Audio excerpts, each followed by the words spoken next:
All right, sorry. I let myself sort of run ahead of myself in the last couple of broadcasts. So here's the deal. I've probably already lost all of the viewers. My apologies for that. Here's the deal. Some of you are not going to be able to watch this broadcast, and I'm really sorry about that. Unfortunately, I have been trying quite literally for the past half hour, if not longer, to try and get the quality options, which are one of the things that Twitch sort of says you should be getting as part of the affiliate program. This is, in fact, the only reason I joined the affiliate program, and I'm really angry that they have shirked on that commitment. I wouldn't be ranting as much about it, except that I need to sign into Epic, and I forgot my password, so I got to find that. So the deal is this. I am keeping my normal settings because if you want to watch it as a VOD or if you want to watch it on YouTube, it'd be nice to have some consistent quality. Something a little bit more consistent than what the streaming service that is backed by the largest provider of network infrastructure.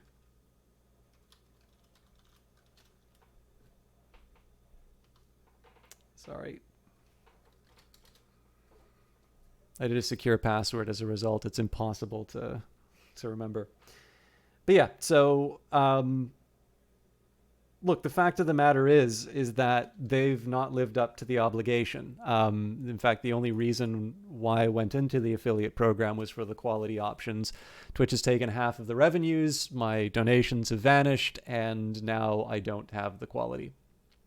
That sucks. And there's a lot of things to hate Twitch for. This is one that I felt very strongly about for a very long time. But I want to get a broadcast done. And I think it's really stupid that I posted the stream and it's taken me half an hour to actually deliver on that. So we're going to run. Please let me know if the stream is hard to watch. The fact of the matter is that there's other changes that Twitch has made, which sort of suggest to me that the foot traffic isn't going to quite be what it should be. But at this point here, I want to do a good show. I'm going to be mad at Twitch, and I'm going to stay mad at Twitch. But at this point, I think it's better that I just get the show on the road, and I don't know. I'm going to have to think in future how much I want to commit to this platform. Early Access, welcome to the Brigade. We're excited for you to experience Phantom Brigade and to have your help in shaping its development during its early access period. During the course of development, some aspects of the game might feel rough, sparse, or buggy. Every month we'll release a major update, which will include bug fixes, new features, and quality of life improvements for players. We appreciate your patience and feedback throughout this process as we work to deliver the most important features and fixes. From the main menu, check out our Early Access roadmap to see what's coming next for Phantom Brigade. Reach out to us via the Brace Yourself Games Discord community, or read the latest patch notes for the latest changes and known issues. Thank you for joining us on this journey, and we look forward to making Phantom Brigade better and better with your help. Seizure warning.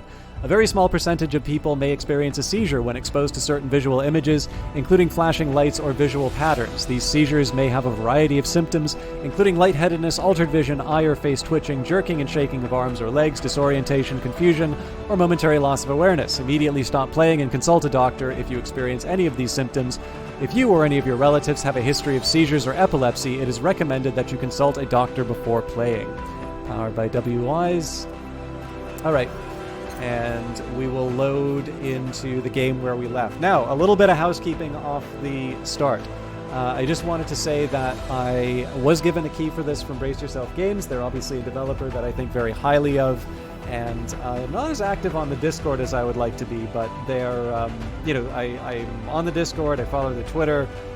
Every once in a while there'll be a face from the Discord, the Brace Yourself team that pops in and says, hi, I really like their games. But as always, it's important to disclose when you've been given, given something. Obviously, the key was for promotional purposes, and as enthusiastic as I am about Phantom Brigade, and I think to a certain extent for a smaller broadcaster, it may not necessarily be as severe. The expectation is that you tell people about stuff like that, and it's not that hard for me to do that. And of course, this game is currently in early access, so if you would like to pick it up, it is currently available on the Epic Store. And then future storefronts, I believe it's confirmed that it's coming to Steam. However, we don't know when it will be coming to Steam. So I'm looking forward to seeing what a broader audience thinks of the game. But of course, the delay is just a chance to bring the game up to a level where they think it's ready to share with the wider audience. When they did that with Industries of Titan, it seemed to really help them focus a lot of the feedback that they got. And I think it was a fairly successful launch for Brace Yourself. So with that in mind, I'm hoping the same thing happens with Phantom Brigade. And obviously, I'm already playing it, so the delay doesn't necessarily hurt me. But for those of you that are waiting for Steam and haven't done so already, I'd highly recommend wishlisting the game. And, that way you'll get the notification when it's ready to go. Let's jump into where we were before. I'll also say a quick thing, which I talked about on Monday, just for the benefit of those of you who might be wondering where I am next week. On the September the 1st, there is sort of a Twitch streamer walkout happening. Now, I have a lot of thoughts about how effective those things are and whether or not they just wind up being used as an opportunity to see how little influence those kinds of protests have for companies. But I also really I'd feel bad about sort of ignoring an effort like that when I don't have any contractual obligations or other needs to fill. So I've decided that September 1st I will not be broadcasting myself, but I will try and come up with a makeup day to do something similar. So that will mean that if you're looking for Phantom Brigade, it's not just that. In this case, I believe what will be happening is that there's the first Wednesday of the month will be September 1st. But I also think the second week of September is going to be the local game dev meetup. So it's possible that I will be missing a couple of Wednesdays. I will again try and find a way of covering Phantom Brigade or Industries of Titan over that time. But I need to just sort out how it's all going. And we'll talk. The best way to know about when I'm doing broadcasts and that is on Twitter. And of course, I mean, let's be honest, I'm already mad at Twitch for other reasons. The hate raid stuff, though, is the reason why there's sort of the walkout on the 1st. And again, I don't know. I have other thoughts on that sort of stuff, which I won't share right now. But I think at the very least, maybe not to act sort of against the interests, if that's a way that I can sort of show solidarity with that group. It feels like a very minor hit to my own activities. So if you're wondering where I am next week, it's just I'm taking the day off, and I'll find a replacement day as a result.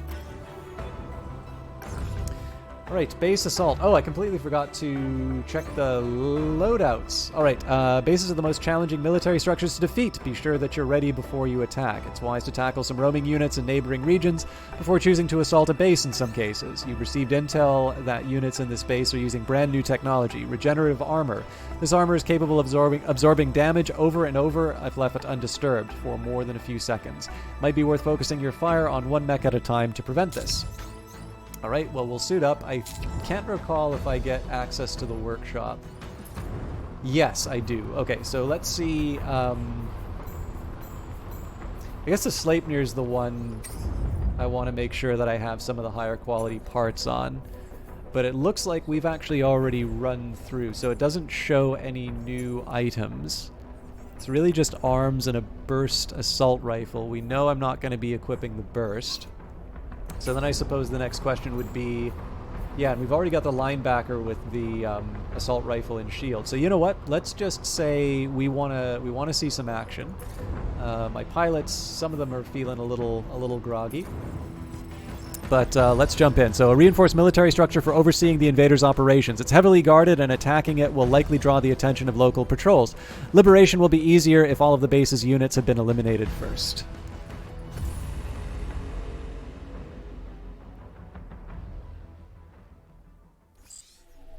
Rebel units sighted, requesting immediate reinforcements. Let's make this quick. Okay, first things first. So reinforcements in 2 turns, but where are the bad guys? There they are. Okay, so there's 3 of them. So we've got an assault rifle with a handgun. Looks like a fairly light armor. We've got a shield with a shotgun. And while it talked about regenerative armor, it doesn't look like any of them have it. And finally, there's an autocannon. So Generally, this is a group that's a little bit, I think it's a little bit better to engage them at range, but circumstances may conspire to produce something different. So, the next thing that I might want to worry about is who is getting attacked by what unit. Maybe the other way I can handle this is just to see, yeah. The assault rifles are going to be the ones that are a little more... Like, they're the ones that are probably going to be able to do better work at range.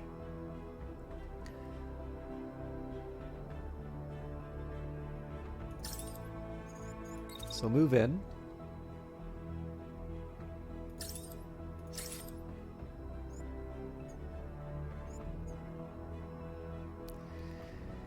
I suppose the one drawback here is that there may not be that much more of an opportunity to do some damage. So if I run on this, yeah, I'm shooting in through the building, so that doesn't really count for anything. Okay, well, with that in mind... Oh, I don't have a booster, so... Okay, that's fine. We'll run ahead and do the shots.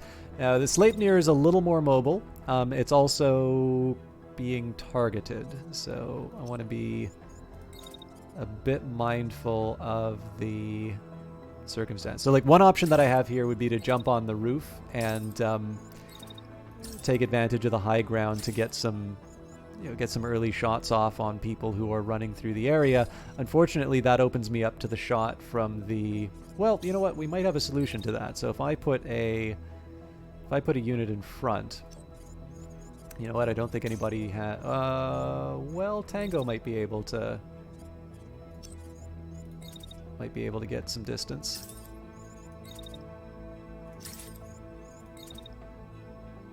Yeah, again, I think the likelihood of us actually being able to protect this this unit's pretty low. So, my next goal, I think I'll try and jump around the edge.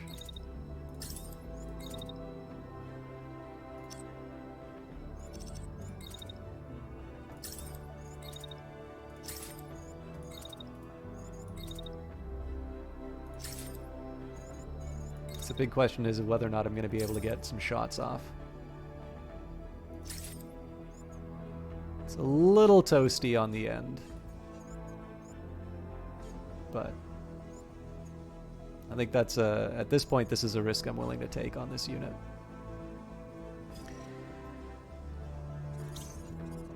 Okay, so the rest of the squad's gonna kind of just have to lumber into the fight. Not my favorite, but it's what I got. This is gonna be a crash almost certainly. Yeah.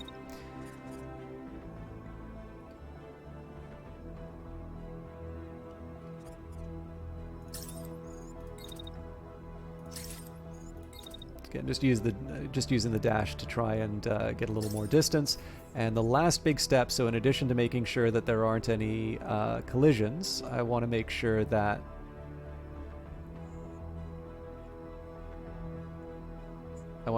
nobody just suddenly gets opened up to attacks. Okay.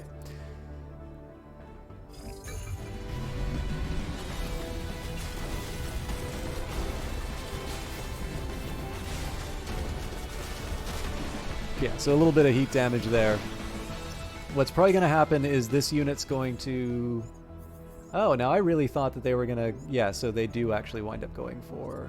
the Sleipnir. Now, the Sleipnir is in a little bit of a pickle because I need to make sure that the heat falls.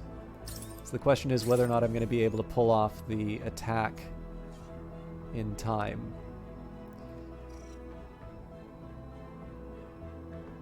You know, I think that's a fairly decent little bit of...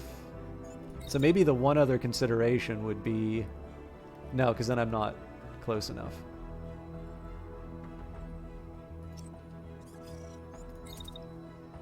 Okay, so we'll wait out the attack. And what I'm actually going to do is I'm going to move around the edge here. So... enemy attack goes through the building. And then I'm in position to do something to that tank. Assuming I don't run too hot. So I'm not crazy about this because it runs a little bit into the next turn, but overall, I think I can work with this. Okay, so now we've got one other rifle unit. Nobody's currently attacking them. So normally I'd kind of want them... I'd sort of want them in the middle of the fight, being a bit of a brawler.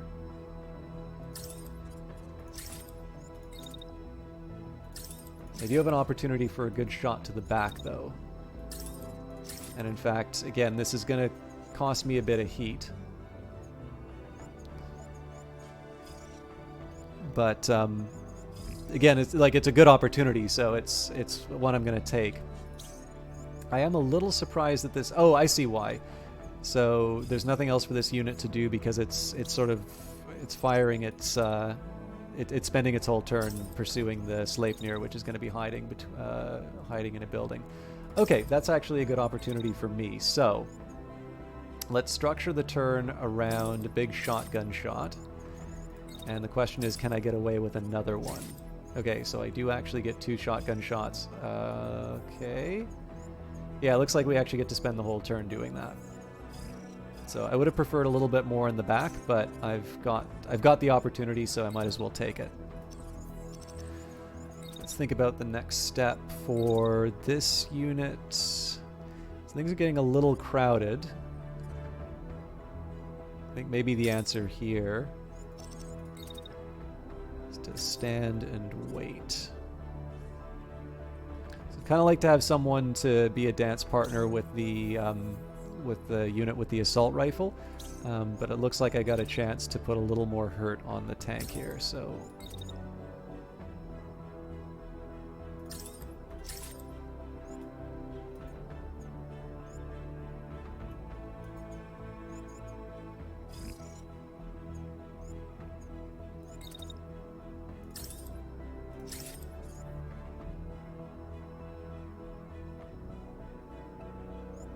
So it's a pretty remote chance that this is going to do anything, and it might actually also have a bit of friendly fire to it, but it's not as... I mean, we have a nice opportunity to just really focus down this one unit here, so let's see how the turn turns out.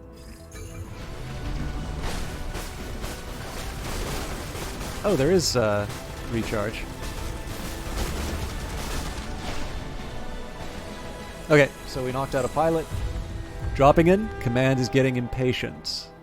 Let's get this over and done with.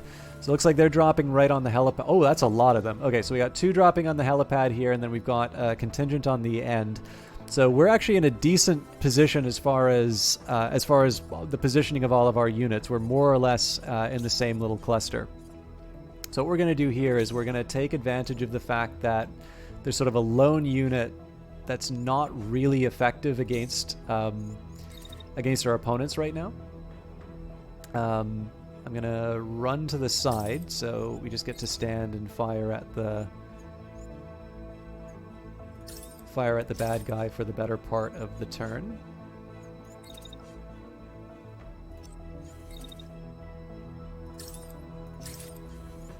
I don't want to be too reckless with the heat, so... Well, this will probably have some consequences for the fact that I'm standing here will probably have some consequences, but for the time being, let's make the most of the turn. So we'll set up a surprise here to make them... to give them a good pummeling. And then I want to make sure I have at least one unit sort of positioned in the flank. This is also a unit, so this is a long-range unit that has a shield, so if they get caught out, they're in a pretty defensible position. And then I've got my shotgun. Now the good news about this shotgun is that they have the jet, or the booster. The dash. So I get to do crazy things like leap tall buildings in a single bound. This is obviously going to have some heat implications, but it feels like this one does pretty well with heat. So again, it would be nice to have a little bit more involved with the enemy units. But in this case here, this is really just about making sure that I'm positioned for the reply next turn. Okay, so I definitely want to take advantage of a hit to the back. And again, there's some overheating, but it's a chance for me to really do some meaningful damage here.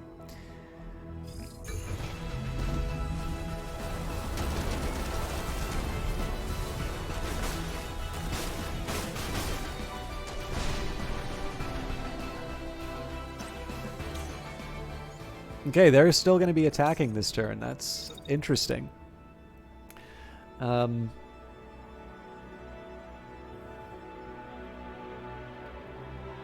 Let's think of... Okay, so let's start by seeing who gets attacked. Interesting. So the only person who's attacking the... only person attacking the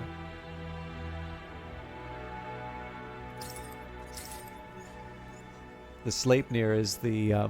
Hey, cool facts. Good to see you. My apologies for the lack of quality options. I have a feeling that's going to be affecting the view count tonight. I'm going to maybe do one more attempt at quality options in between.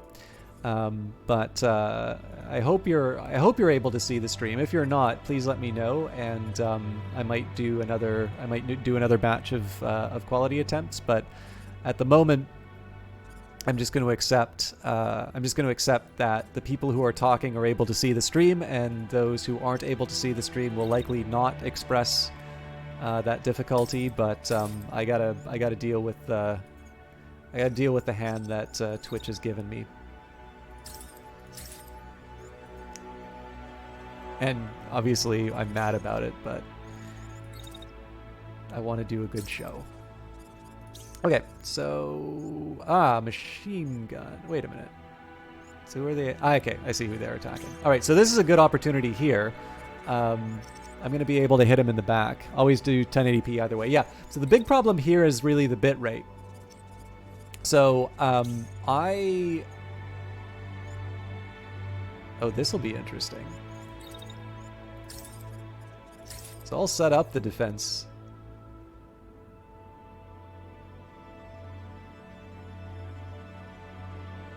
Well, I don't... Yeah, there's no way that that's going to work. So...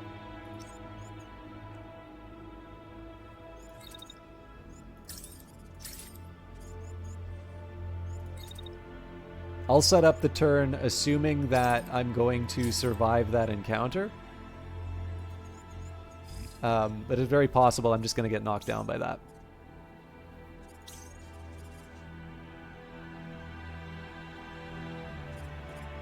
And this has got an autocannon, so my preferred target would have been something different.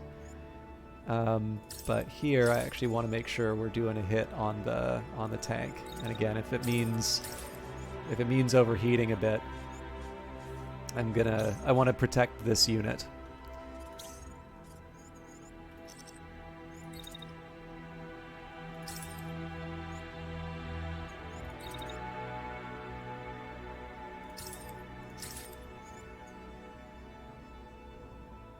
Okay, this is gonna definitely outlive... yeah, anyway, sorry. So the bitrate's 6,000, which I have learned through practice is quite a big ask on the part of, on every viewer. But I don't know, like half an hour of, after announcing the stream, of still trying to get the quality options seems like at that point, that's just pissing everyone off. So, I'll just talk about what a terrible company Twitch is, but it's, I guess, the only live streaming platform of note at this point.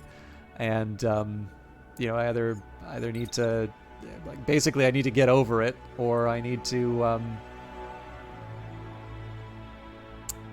or I need to move. And obviously moving to YouTube will involve its own sort of, its own challenges in terms of just building an audience again and such. So I'll make the most of what I've got. So in this case, I mean, this isn't the sturdiest, this isn't exactly the sturdiest defense, but it does give me a chance to sort of poke at the the enemy units. And again, this is sort of predicated on the idea that for some reason this crash isn't going to work out the way I think it is. I'm heavier, so in normal circumstances, I should be the one that wins this collision. Let's see how it turns out. This is actually going to be one that I watch in slow-mo.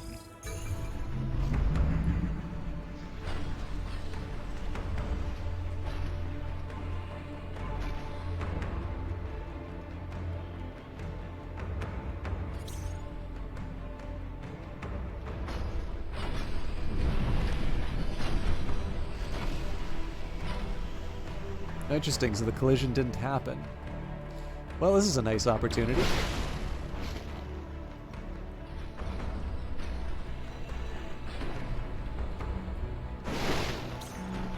That's not good, so they're not going to get taken out.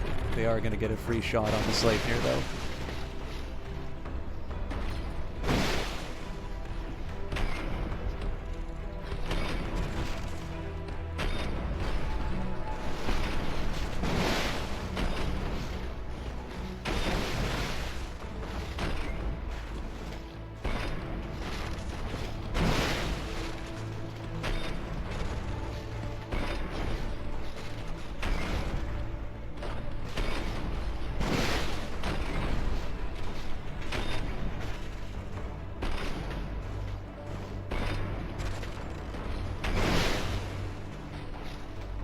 Okay, that's good. That ends the machine gun threat.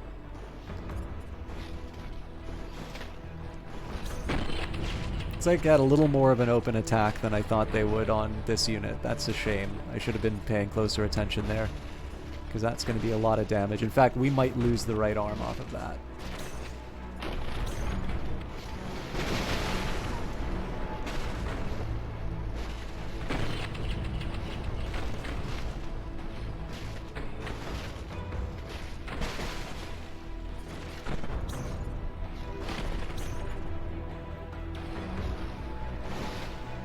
I got pretty lucky there.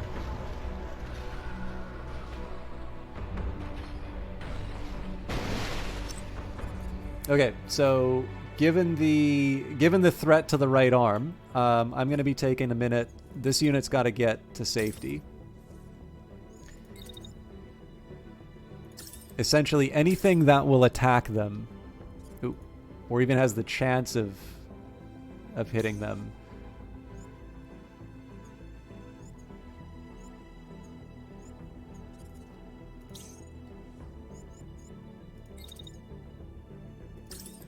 I mean, I guess I can try the shield.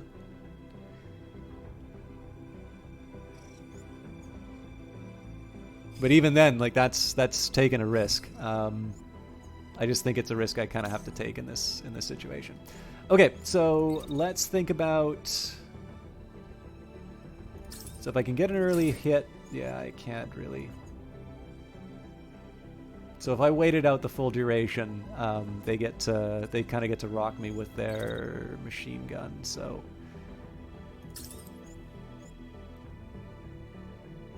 what I'll do instead, I'm gonna move to.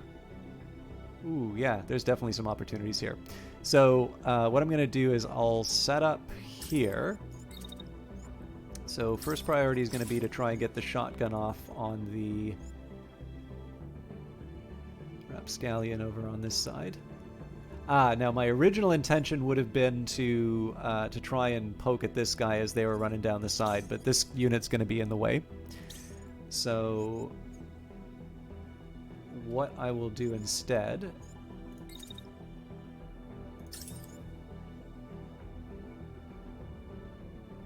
Okay, so that opens me up for the last little bit of the machine gun. I gotta get the high ground if I can. Okay, that's too long. So let's just cut that in half.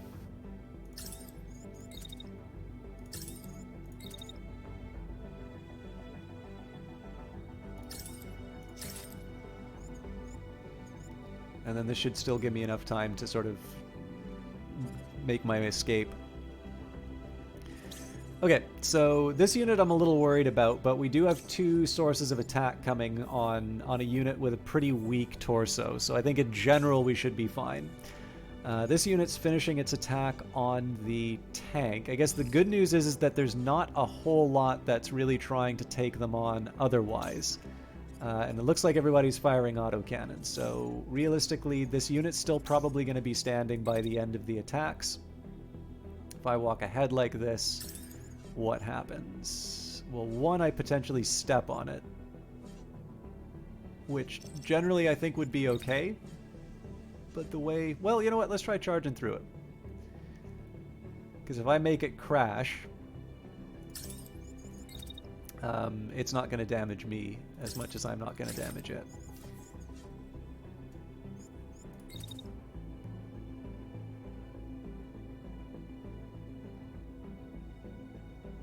But then that spoils the plans here, so it's not like I'm gonna...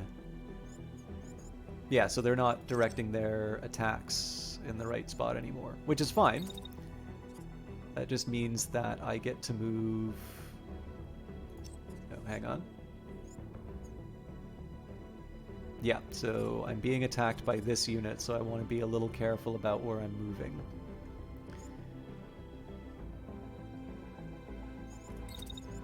If I throw the shield up like this, it's an autocannon that's coming after me, so I can still make some maneuvers.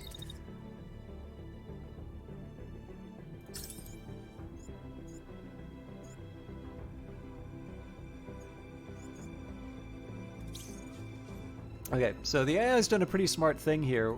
It's been able to sort of surround me, so the handgun's going to hit me in the back. The shotgun's kind of coming in close.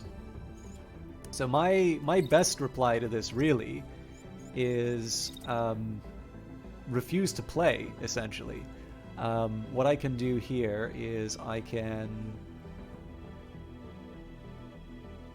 just got to set myself up at the right angle. Actually, I suppose one way of handling this would be just get behind this wall. Now, if I can, I'd love to get another set of shots off on the shotgun unit, but that's probably not happening. So actually, all I really need to do is move here.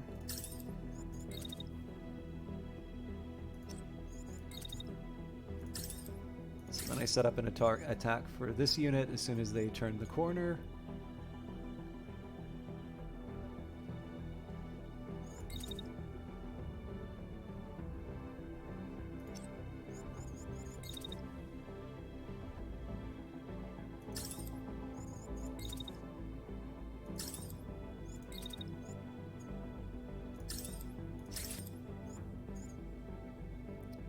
Take the handgun on my shield. I mean, I could probably safely ignore it, but...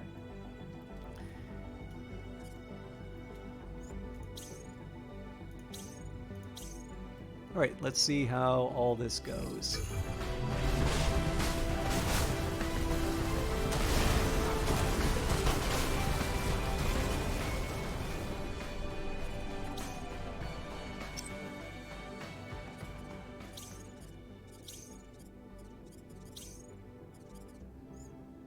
Okay, so they all want this, they definitely all want this mech.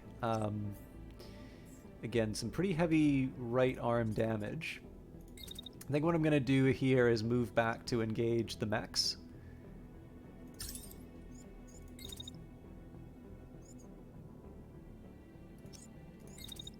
Yeah, so there's no way that I'm going to be able to use the shotgun on that, so protect here. The angle might still work. Just as a precaution. I'm already kind of out of the danger zone. But what I'm going to do here is I'll set up so this unit's going to take on the handgunner, which is not actually that big of a threat right now. But I get to engage the shotgun, which is clearly a close range unit, at long range with my other unit. So in this case, it's just sort of a question of specialization. Of course, there's other ways that I might be able to handle this. So let's see, realistically, when are they going to attack me? So for instance, this unit gets really quick attacks. I don't think I'm going to be able to get 2 off without overheating, although again, this might be a case where heat's worth it. Yeah, so if I just did one straight after the other.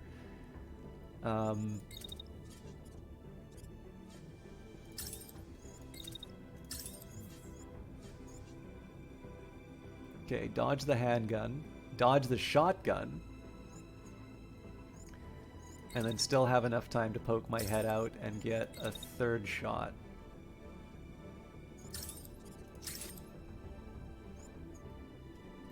That's really cool. Okay, so the plan with this guy was to get them to run in and help out on the side here, but I actually think I'm in a slightly better position to put some hurt on these tanks.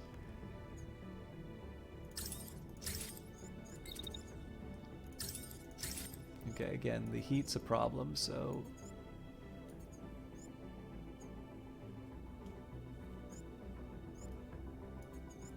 I want to be really careful about those heat meters on this one, because again, it's possible I lose an arm if I'm not sensitive to it. And what are we looking at? So that machine gun's gonna go nuts right at the start. And looks like my movement really doesn't do me any favors here. So yeah, walking down makes the most sense. Now, conveniently,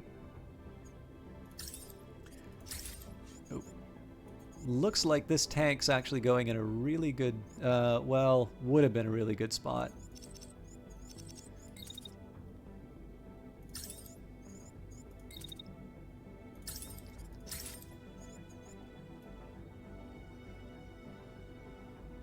Okay, it seems to say that the building's in the way, so there's no point in wasting that heat. By just getting close and try the shotgun, does that improve anything? Apparently it does. Alright. Now, of course, by then we're already in a safe space. The enemy's not going to be firing... Well... I say that, but they're actually going to start firing away at me right at the time I'm done that attack. So we'll just stay in the holding pattern. They're going to be pretty hot, or are they? Actually, that only generates half a bar of heat, so they might be ready to attack me pretty quickly. This is a fairly nimble unit, so I don't think I have that much to fear. So we've kind of got 2 stories going on the map, but should be fun to watch. Oh wow, we took that guy out.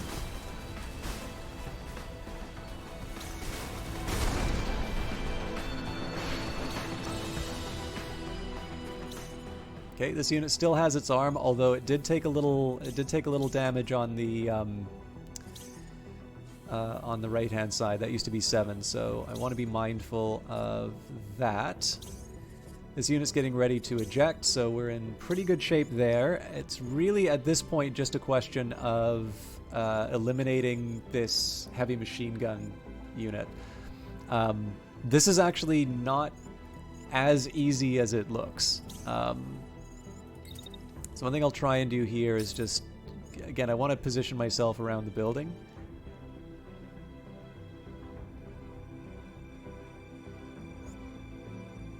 Actually, maybe the idea is to go around this one.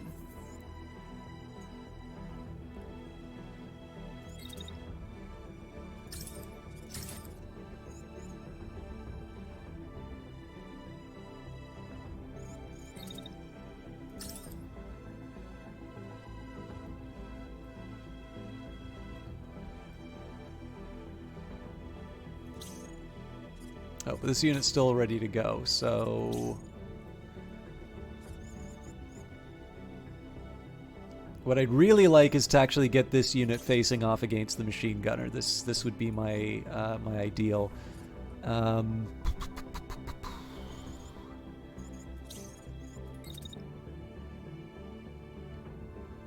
actually at a point where I'm just ready to throw up my shield and barrel at this guy.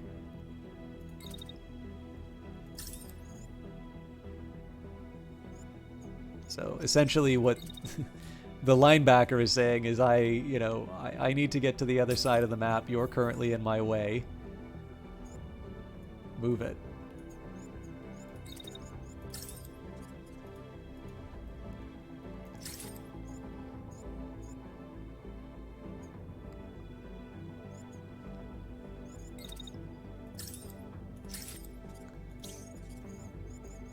Okay, so we're going to be finishing this shot. This is actually the other big reason to have the shield up, because there's a friendly fire potential here.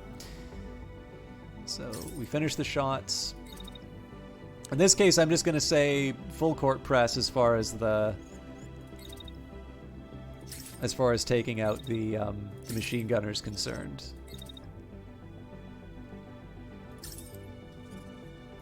And then what I'll do here is I'll just kind of work around the edges in case there's an opportunity. So I want to see how this one turns out first.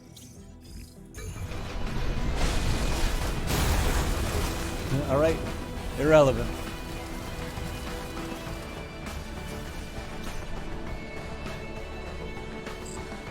Command of the base is circled around to the perimeter. We're ready to pick up the squad if needed. The enemy will hold the site if you do so. Okay, so they still want to take out the Sleipnir, which is fine by me, so I'll take the opportunity if I can to get a shot in. Looks like I can't, but what I do have an opportunity to do here, I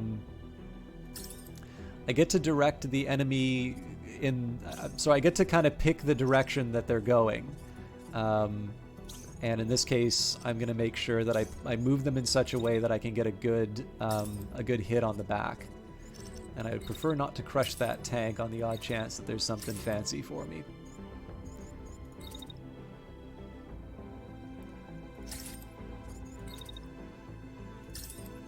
So this is kind of a, take what I can sort of a shot here, but I want to just empty as much of the shotgun into the back of this guy as I can. This unit doesn't really have that much to do, so we're going to run around the... Essentially, by the time this unit's ready to go, the action should be on this side of the map. And sort of by similar logic, we're going to take this guy. Again, I want to make sure that I'm very careful with where I put them, because they have a right arm which could be lost. But essentially, this is really a story about maneuvers, and as long as I can, essentially as long as I have a unit that's able to hit this guy in the back, I'm going to be in good shape.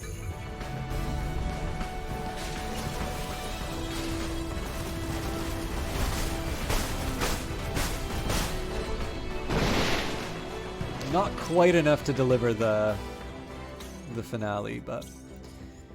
Okay, so this unit's decided to direct its attentions towards the shotgunner. Not the worst decision by any stretch of the imagination, but we have the advantage of maneuverability. So because nothing's going to be attacking the Sleipnir this turn, Sleipnir gets to pop up around the corner. Actually, it doesn't even need to worry about popping up around the corner, because it can just hop on the ledge and wait for this guy to show up.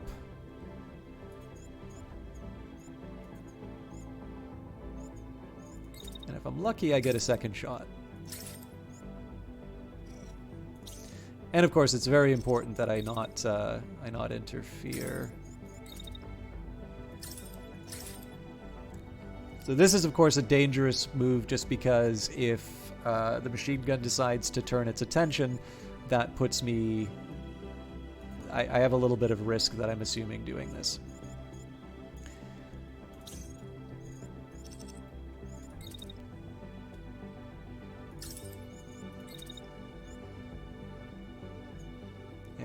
This isn't really worth it, so. Okay, right arm's already down, so we don't have that much to fear.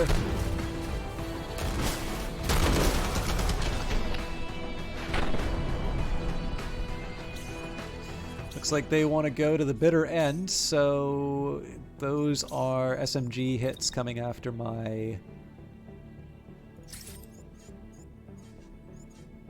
Sleipnir. I'm going to do the jet down, We'll move the shotgunner off to the side again. The real key here is just making sure that there's no potential for friendly fire. And then for this unit,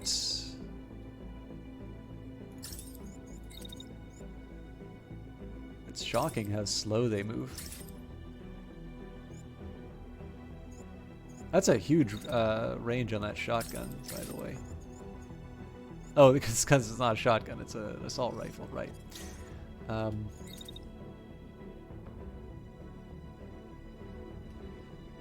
We'll join the party over here just in case, but I don't actually see anything happening on that side.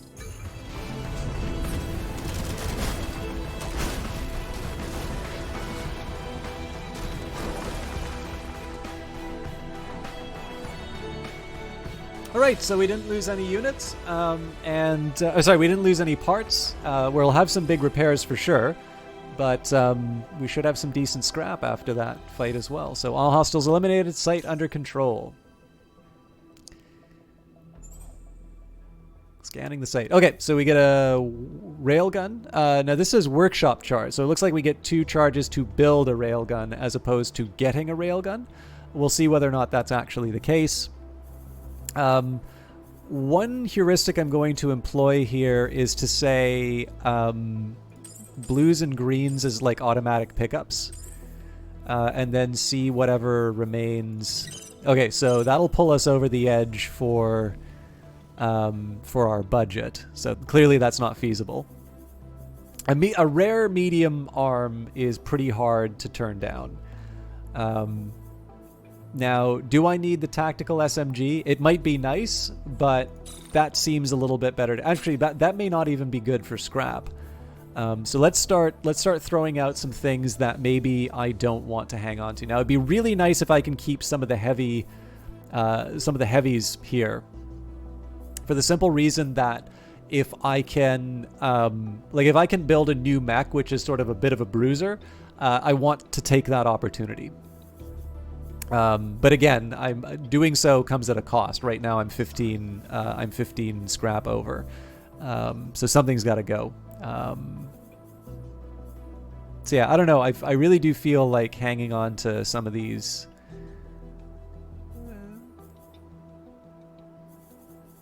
I feel like most of these Noxes are going to be upgrades.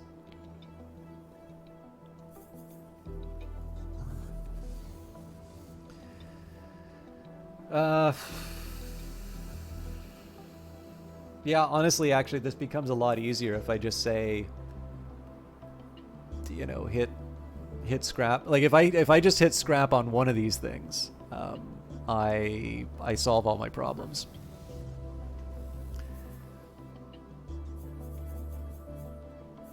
Okay, so we've got the heavy uppers. Yeah, no, that doesn't work. And I'm not bringing any of the lights yet. Well, there's an Asgard arm.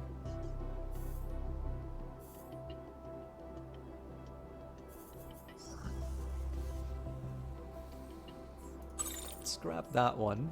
So I get 5 to play with there. I'm pretty sure I can't do anything with 5 though. So let's go. Is there anything intact that I can try and scrap? Nox lower? Okay. It's not super exciting for scrap, but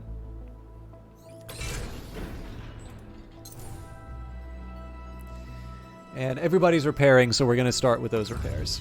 Freedom! You have successfully liberated the province, and the people rejoice. The relief is palpable.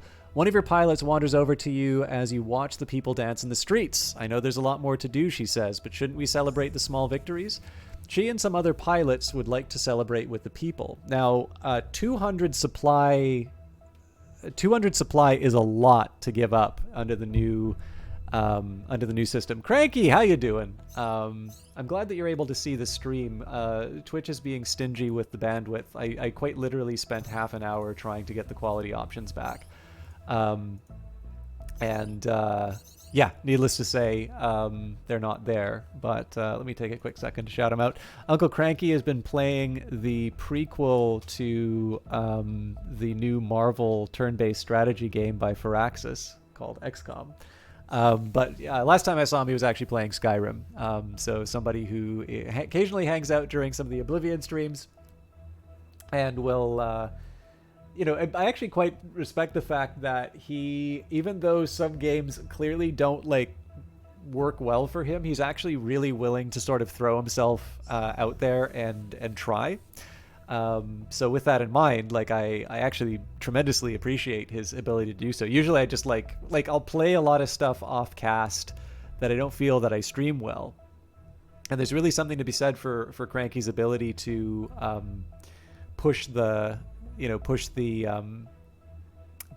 his horizons out and do the best that he can with what he's been given. It's something I kind of wish I was better at myself. Also, he is based in New Zealand, which means that the time that he spends on his or the times that he streams tend to work a little bit better for people who kind of watch me and wonder, why are you just finishing at the time I'm ready to go?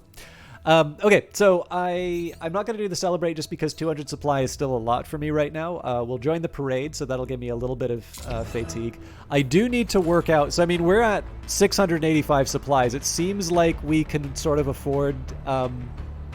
It seems like we can sort of afford to be a little more generous with our supply, but you're gonna see why I'm hoarding some of that. Like the thing is that if it's every province that happens in, all of a sudden I'm gonna wonder where all my supplies went. So I'm gonna sit on my supplies for a little bit longer. My pilots are in okay shape, so it's all positive number. I guess that's all positive numbers after I did the celebration move. But once we liberate the next region, I definitely think we're gonna have to go for something a little stronger. So let's actually just finish the repairs in the parade, and I'm gonna do something a little unexpected here. I'm gonna try something new as far as the approach to the game is concerned. So one thing that's actually worth mentioning about how this game works, before they made the changes of the current patch, what I was originally going to try and do was take sort of a hit squad to go really deep in some of the high level regions to see if I could get some like early high quality gear, because I was feeling reasonably confident. What I'm noticing right now is that I'm in a case where my I'm really trying to scrap together a good team, and the resources are quite short. So it's not only the fact that I'm fielding a team that's different from what I would normally do. There's also I think there's a heavier penalty for taking on stuff that's a bit stronger than you. So I'm not going to go quite so deep into the high level regions, but what I would like to try and do is take something that's a little bit higher than the suggested level. So I mean, I might even be so bold as to try a level 7, just keeping in mind that escape is an option, and it's one that I should take advantage of if I feel that it's turning against me. But let's start by coming up with some better design. So the Sleipnir's kind of been my priority in terms of getting the high quality gear, just so that it's a little more survivable.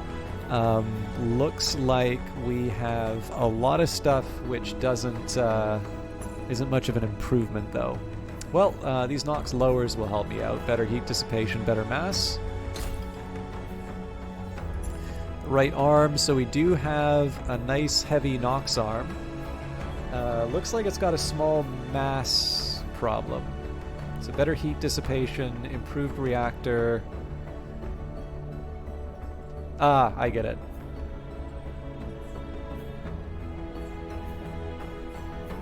So we might still actually see the improvement for speed just because of the power, but let's take a quick look. So 1762, 1733. So in the end, that's not that big of a penalty. We will change the livery. Let's see what we can do with our subsystem here. We can do nothing. And we didn't really get much in terms of weapons. That was my choice, so go for a fancy red arm. Also, thank you to the Brace Yourself Twitter account for the retweet. I'm hoping that most people are still able to enjoy the stream despite the lack of quality options. We can thank Twitch for that. Okay, so Sleipnir is kind of the star of the show at the moment. I guess the next question now is, who do I So I guess the linebacker, true to its name, we did get some heavy stuff. So let's see if we can... Let's see if we can build something around that. So actually, it looks like it's already the right color. So it's Destiny. Yeah, no worries, Uncle Cranky. Still working on some new job applications, so we'll see how that turns out. Okay, so good heat dissipation, and that actually works rather well because I felt like this unit was a bit limited by its heat. Okay, overall heat dissipation is lower though. So what's the deal here? It's because we're using the overdrive core. Good to know. So we're gonna start by throwing the heavy upper on it.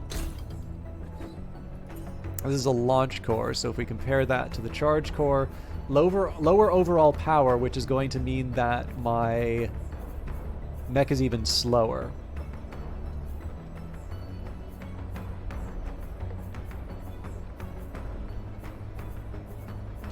Yeah, so unfortunately...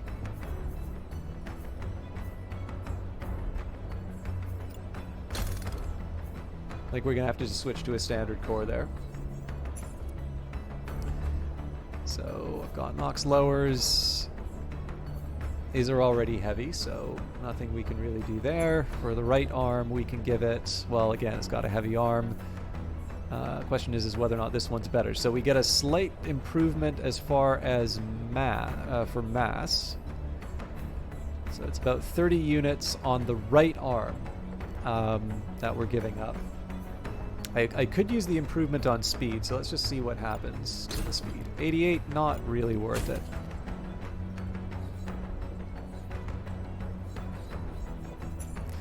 So unless I got a better way of getting some power in this thing...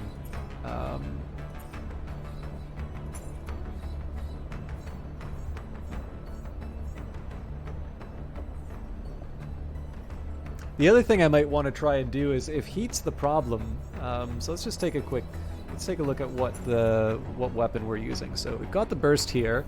When we take a look at the stats, heat generation is 80.55. I'm doing all right, Cranky. Thanks for asking. I hope, other than your work from home gripes, that you're feeling all right yourself.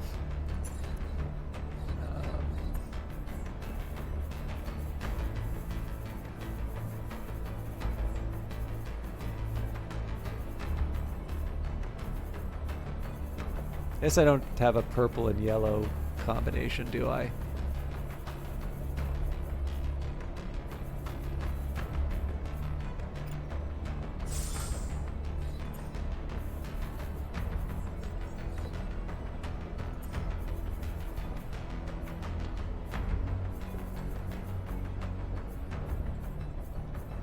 Shiny head? Nah.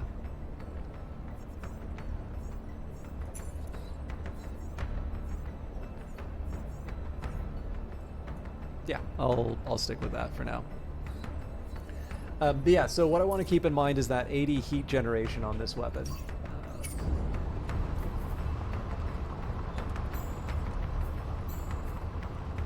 Okay, so let's take a look at the lance now. So just be the upper here. So slight boost to power at the expense of durability. This is a level 1, so maybe that's not that exciting for me.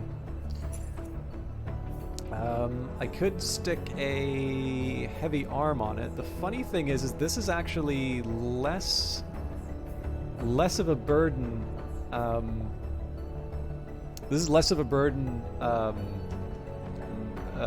mass-wise. So as far as this weapon's concerned, actually, you know what? If I recall correctly, so this one might have some heat issues. I had 135, so we want to leave that one alone. But the Stalwart felt like that shotgun was incredibly generous.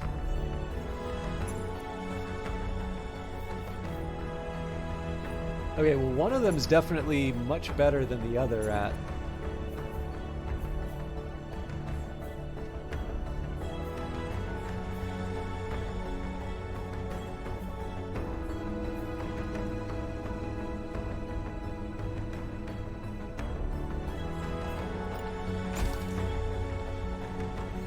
playing with fire here because I don't remember which one was which.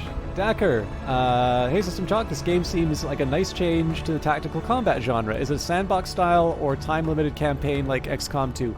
No, right now the overworld is... so your only objective right now is to liberate the capital. So if you fail to meet that objective, you're quite literally not doing anything in the game. However, I also know that the overworld it's the one that has gotten sort of the least attention as far as the development is concerned, and so it is the most likely to change. That means that that I don't know what the future plans for that are, if I'm completely honest.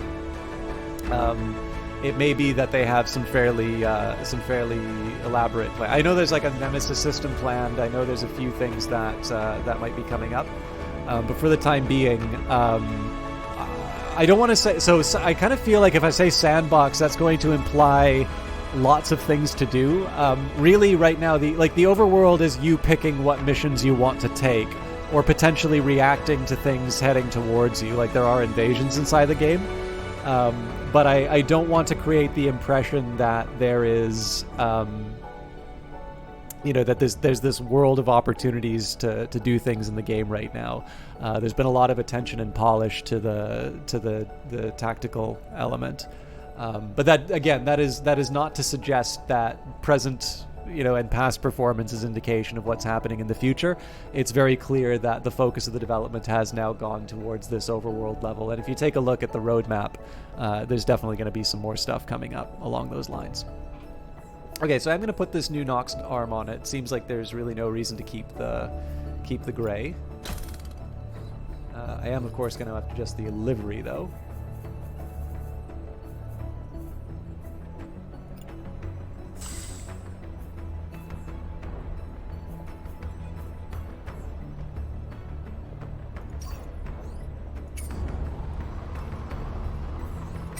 Sorry, didn't look... Oh!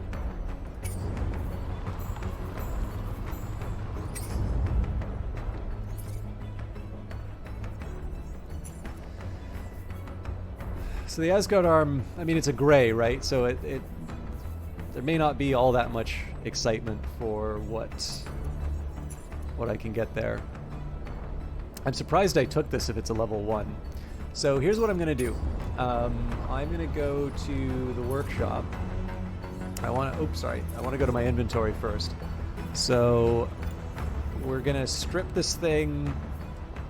Yeah, detach all customizable subsystems. So there's also a scrap and detach, so I'll hit that as well. And I think the first thing we're going to do, all level 1 gear, with maybe the exception of the burst. We're going to scrap. I probably shouldn't get too attached to this burst, but I don't have that many weapons right now. I don't know if I'm quite in the position to scrap body parts yet, but here's what I might consider doing. So we'll build 1 spare frame because we're doing all right for supplies, and then on top of that, let's build a railgun. I sort of like to see some more variety in my options. Yeah, no worries at all. One thing I have been encouraged again, so obviously, everyone do what you want. Like, I can only do recommendations here. If you haven't done so already, I highly recommend wishlisting, and it's for a couple of reasons. One,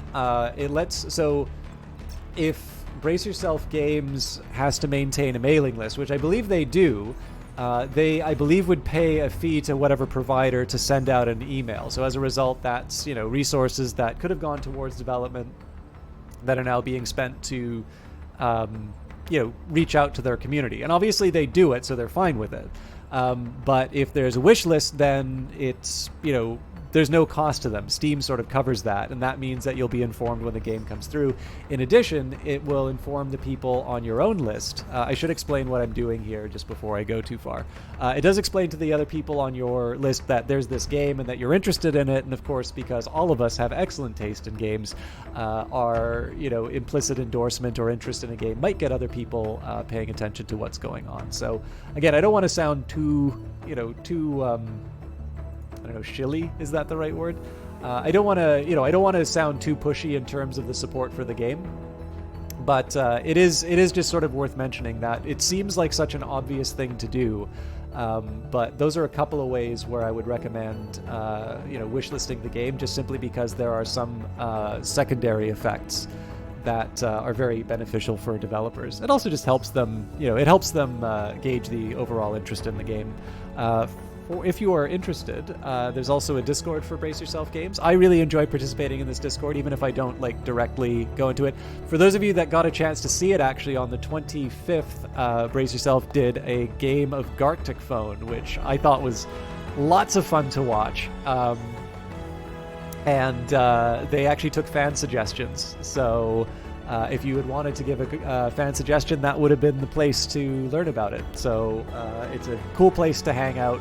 And obviously, if you have any questions about their games, that's the best place to, get in touch with the people who are making them. So you don't know if your caveman brain can handle this. You can barely manage upgrade sniper rifle, spam headshot on cooldown, win. I mean, you've been playing XCOM, Cranky.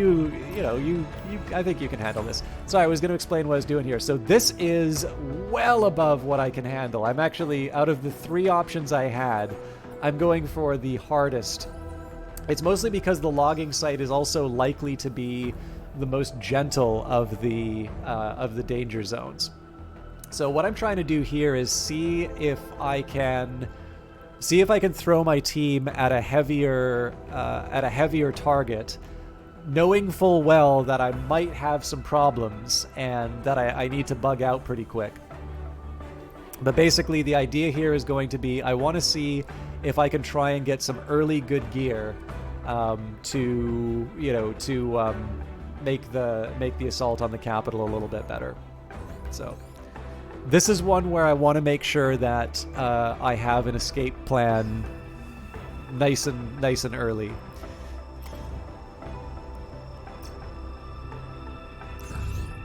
All right, and we've got the railgun, so you can attempt to gain control of the structure by mounting an assault with your squad. Suit up.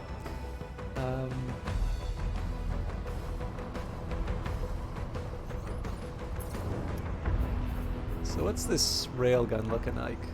31 concussive, 257.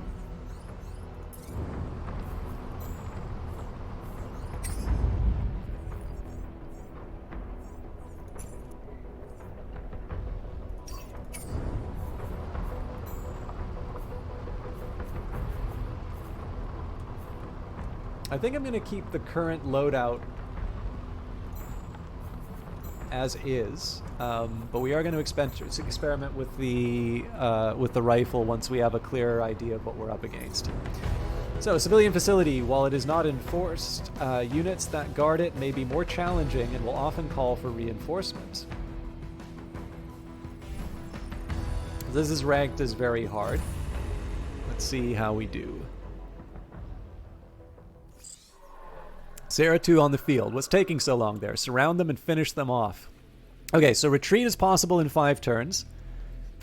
4 enemy contacts, and okay. So we're in... This is probably the best kind of a scenario I could have asked for. So it's... Again, this is going to be a tough fight. I need to be very careful with how I handle it.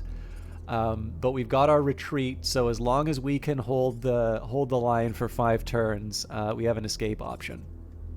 So we've got a striker with a shotgun and shield, just to get an idea of what kind of damage that does. That's 683 damage in a full volley. So every single one of my units can be destroyed with a single volley from it.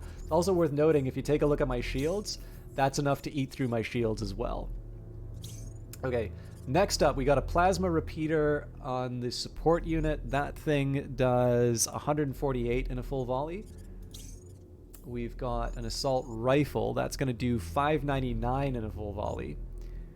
And then we've got a kind of a raised tank. The autocannon does 600 damage in a full volley. So the biggest thing that I want to be really careful about. Sorry, I said careful with like 6 C's. I want to make sure that people who can close the distance and do a lot of damage don't have the opportunity to do so. And then people like the assault rifles, I basically just want to make sure that I have a building between me and the target. And what we're going to do is we're going to systematically take target by target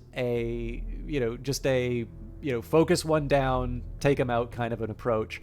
The last one I'm going to worry about is the plasma repeater, because at least based on what I'm seeing here, the threat isn't that higher. The damage threat isn't that high. And what it says here, experimental weapon firing heavy energized projectiles at medium range hits compromised target stability, making them more susceptible to crashes even with lighter units. A sustained fire can crash a target outright. So again, we want to avoid being hit by it, but the consequences aren't as devastating. So here's a perfect example about something where I want to make sure the Sleipnir is running to safety as soon as possible. Actually, maybe it's not as critical as I thought.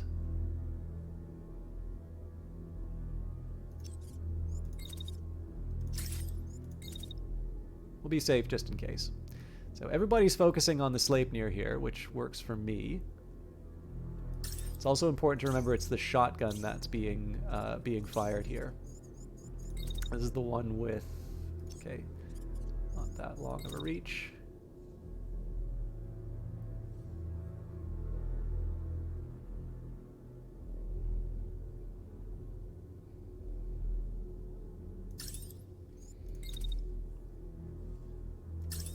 So this is really just taking advantage of the fact that I can kind of move alongside it.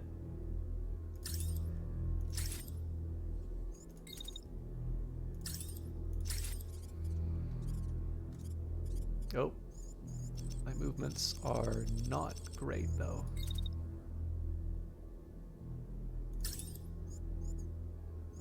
Obviously, if I bonk into my Sleipnir like that, it's game over.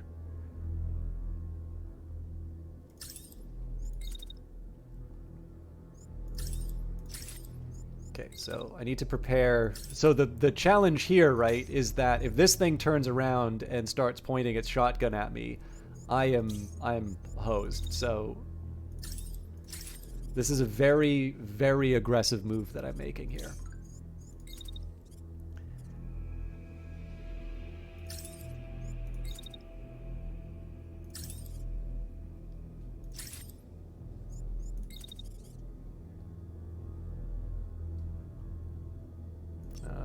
Okay, yes. So this one's got a dash, which makes me feel a little more secure in terms of movements that I'm making. Finally, we've got the unit with the assault rifle. Like I said, it's all hands on deck as far as taking out targets are concerned. So where I can,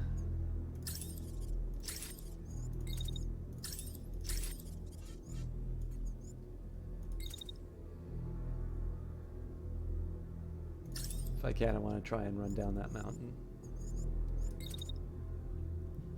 And then this is just kind of the gravy shots in terms of, if I get a chance to throw some bullets at something I don't like, that's as good as I can handle it. So, I don't like overdoing the slow-mo.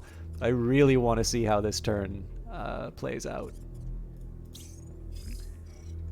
Actually, yeah, that is one other thing I want to consider. So I am kind of allowing myself to be suppressed for the entire turn, and I don't actually think that's the right approach. At the very least, I should participate in the, in the focus fire on the shotgunner.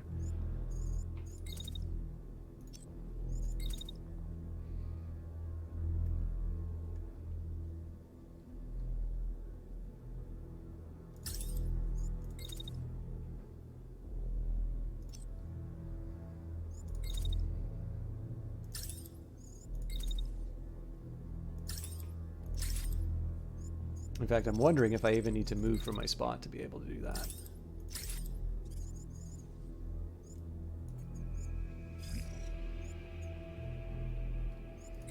And I suppose the last question is, do I have any cheeky shots I can do partway through?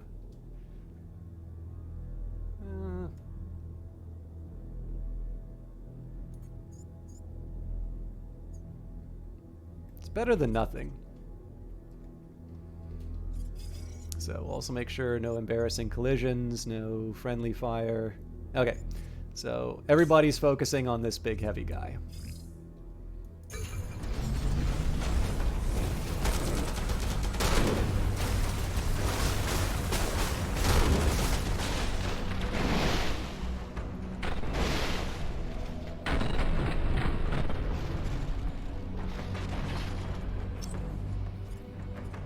Look at that! We only made it more angry! Run for your lives! Alright, so what we need to deal with now is the fact that for their close range units, we've got, again, kill you in one shot unit in close range here. This is the plasma repeater, so we don't have quite as much to fear, but this can knock units down, which will be devastating. And by the end of this turn, the unit with the autocannon is going to be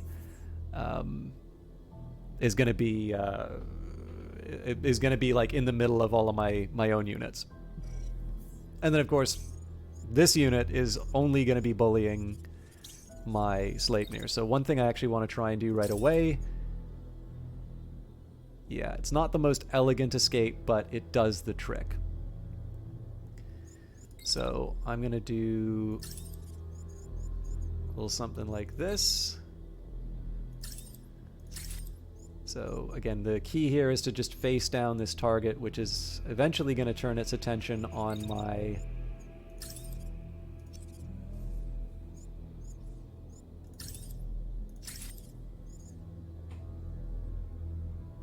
Okay, so the key here is just to make sure that by the time that he points his shotgun at me, I have an escape. And I don't.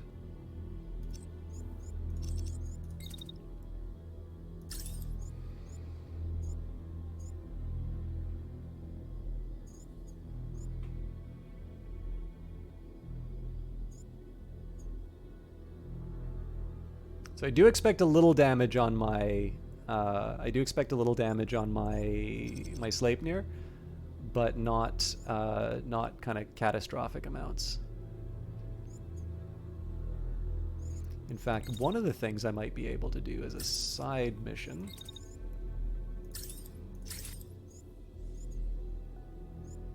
Okay, so they're going to turn and shoot at me in the end. Oh, and that's with the assault rifle. Okay. So I'm not opposed to doing that mission. I just need to be really confident in my ability to get out of the way. Oh, and I'm wide open to the shotgun. That's a suicide mission.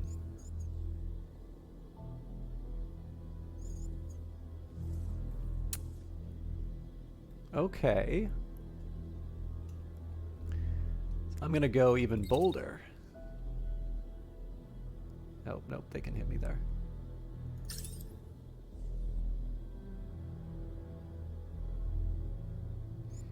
Okay, actually, with that in mind then, so...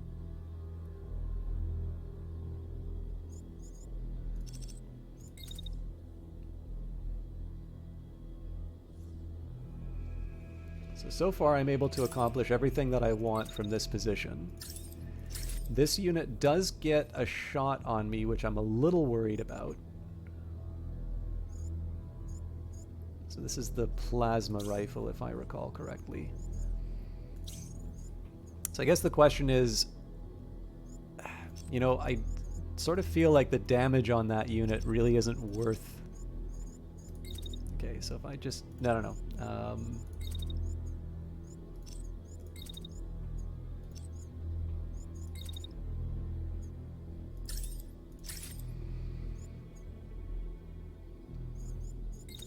And if I spend the rest of that shot sort of moving back. Well, okay. I guess I seem to recall the so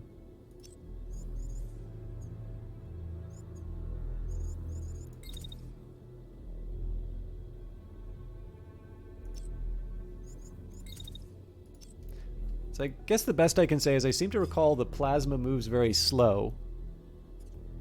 This game is for time traveler people. I guess the big thing I'm worried about is I am giving them a clear shot on me with the shotgun. It's well out of the effectiveness range. Now, one cool thing is that nobody seems to be going after the assault rifle, which actually has some pretty devastating precision. So there's a couple things I want to keep in mind. Again, the safety of my units, and then their ability to sort of deliver on attacks. So, yeah, and this is a slow mover, so they're going to just sort of lumber along. And I think probably the best thing that I can do in this scenario is just keep harassing this particular unit as much as I possibly can. So it looks like there are some serious heat problems with this guy. I am somewhat inclined to like throwing up the shield and and trying to be a big pain on the enemy units, but I also need to be realistic about where the I need to be realistic about what what my options are in terms of getting away. So one bit of good news I have is that this unit isn't really being attacked, so I can still set myself up for attention on the well, theoretically set myself up for attention on the bad guy. So if I just go for a direct path,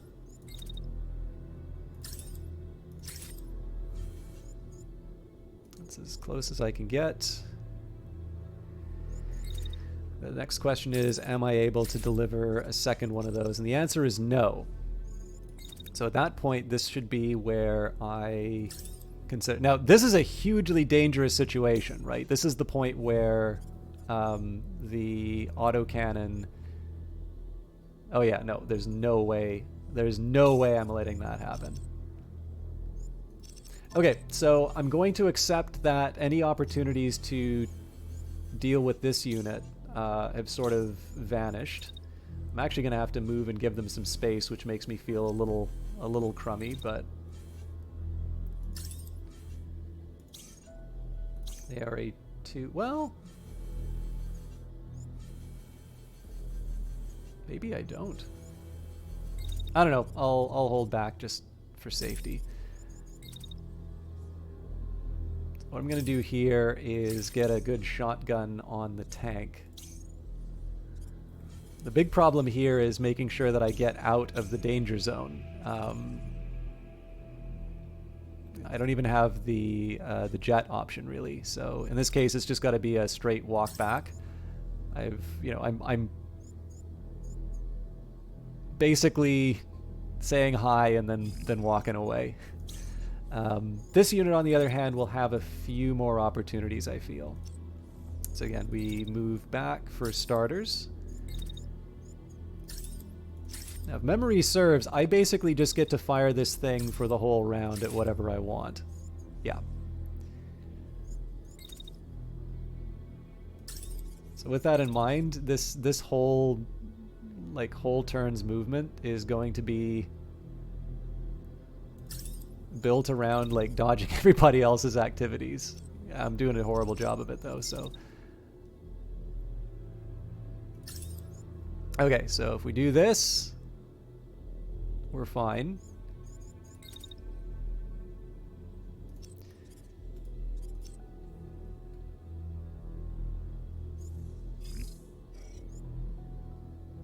Okay, this is the most dangerous position for it to stay in, unfortunately. Otherwise, I would say it's like a perfect round for this guy. So we're going to wait. And I'm going to try and walk around the edge.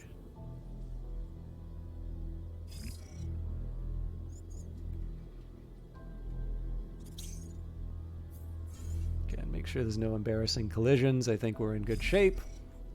I'm most interested in what happens to the Sleipnir, but this one we're definitely going to do slow-mo for.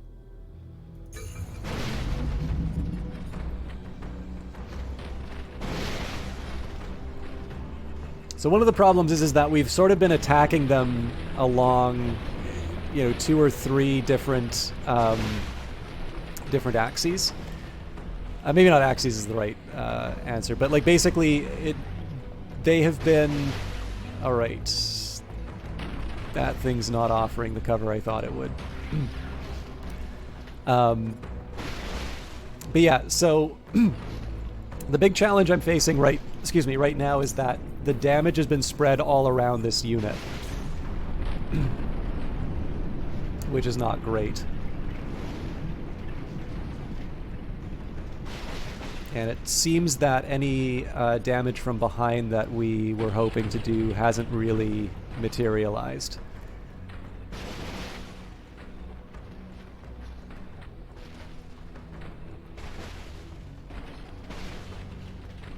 But the good news is the majority of damage that we've been taking has in fact been from overheating. So as far as like a general performance is concerned, we're doing okay.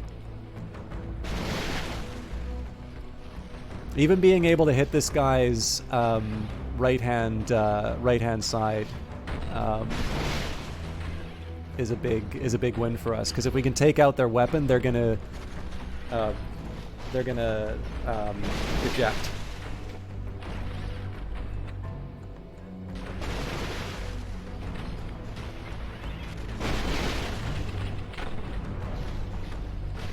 You can also see brilliant. So that's one major threat off the battlefield. So you'll notice why I've been focusing on one unit at a time. Right now, the majority of damage that this tank has taken is going to be completely negated. Okay, and the Sleipnir is healthy, so this guy's going to be ejecting. We're in good shape there. Now, the biggest threat right now is this assault rifle, because they've got a big clear line on this unit. They're also going to be going from the high ground. And again, remember, a full volley from this assault... Oh, this is the plasma repeater. All right, never mind. Screw that guy. I mean, we don't want to ignore it, right? There's still threats. But compared to some of the other things that we might be facing, that's definitely not as big of a concern. So, who does the assault rifle target? We've got the Sleipnir for one. Okay, they still have a big... They have a big thirst for the Sleipnir. It does actually look like that autocannon gets a quick peek at me, but I guess I shouldn't worry too much about the autocannon because that's a close-range weapon. So, the question for me is, can I get by with running on the hill? Not unless I want to get taken out. Okay. So if I go for an alternative like this building here. Okay, so what happens here? Walk through. Apparently I'm completely protected for all of that, but it doesn't really earn me anything. So the Sleipnir is in a reasonably safe position in its current form. I'm going to keep it in the state that it's currently in, and what I'm actually going to focus on is getting as many shots from behind as I can on my favorite units. So for instance, here the main focus is going to be this tank. There's going to be a little bit of follow-up on the assault rifle. Once we clear the way for them, we'll... Now again, this is a very dangerous position to put myself because that tank can turn around and ruin my day. But I have a plan for that too. In fact, I'm so confident in that plan, I'm actually going to keep the pressure on. And in a similar spirit, there's a little bit of a worry of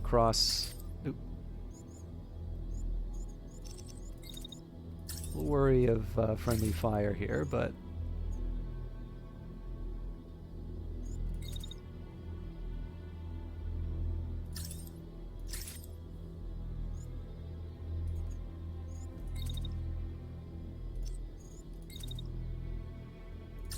this one out.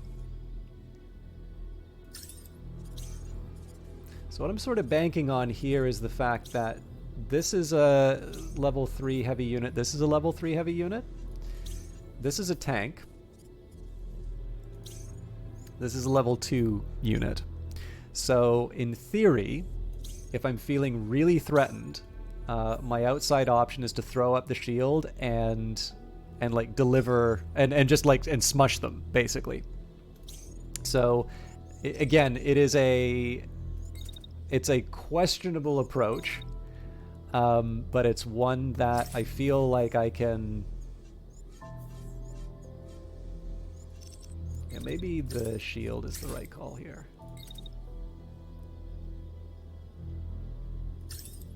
So this is actually one case where the slow movement works in my favor.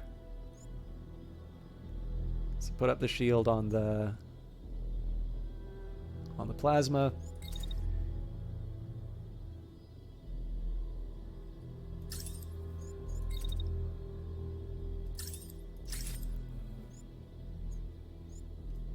Okay, I gotta be really precise, because... Oh no, he's climbing up the hill, so...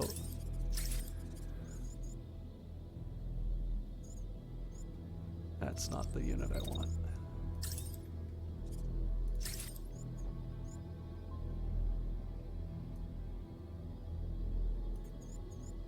Okay, I'll confess I'm a little surprised I'm allowed to get away with that, but let's take the opportunity while we can, right? Okay, so the last step in this... So if I just stand still, again, as long as we see dotted lines, I'm happy. The next step for all of this, though, is if there's an opportunity to have a unit turn its back to someone that's attacking them, I want to take it. So that might imply that I want to move the Sleipnir off to the side a little bit like this. So they're still shooting into the side of the hill, which is exactly where I want them. Okay. So then the final question is, can I do that somewhat aggressively? If I just do a straight beeline... Okay, there's a small window where it seems like I'm a prime target. I'm also really freaked out by that distance.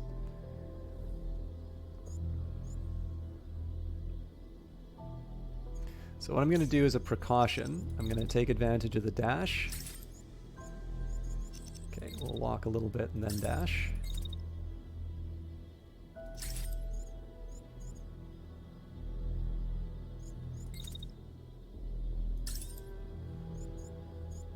So the time that I am potentially exposed will be as short as possible. So we wait things out a little bit, walk around the edge. It's really interesting to see how focused the AI is on taking out my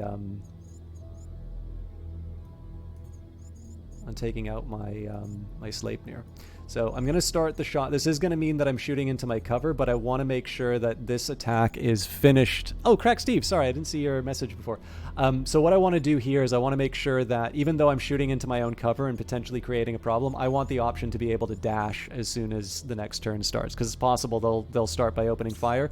This unit in particular is a big threat for that. So I'm doing all right, Crack Steve. How you doing?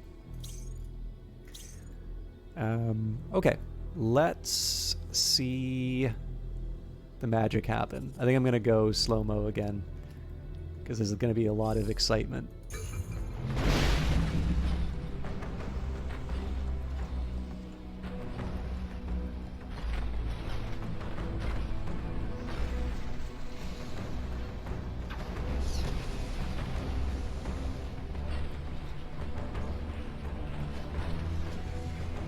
I am particularly interested in how this shield survives attention.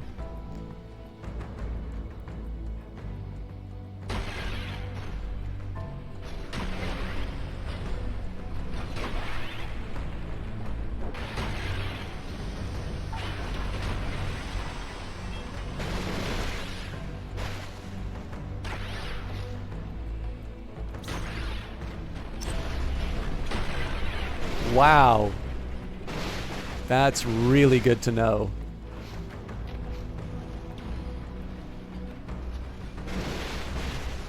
So even with a shield, that's going to be enough to really, really make me miserable. Okay, so the nope, little friendly fire there. We've got the tank's crashing right now. We're definitely not out of the woods as far as that unit's concerned.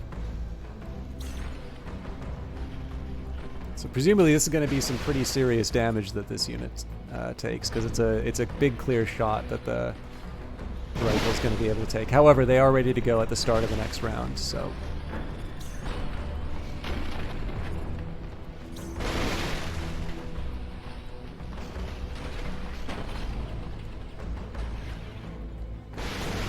Oh. Looks like they're not good at hitting a stationary target, so...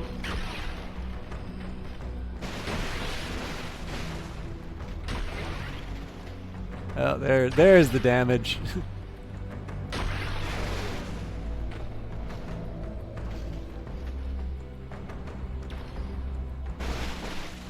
Okay, so we got to see how this turn's going to play out. So looks like they're back to hating the Sleipnir. That's great news for me. So what we do is we get out of the way of the...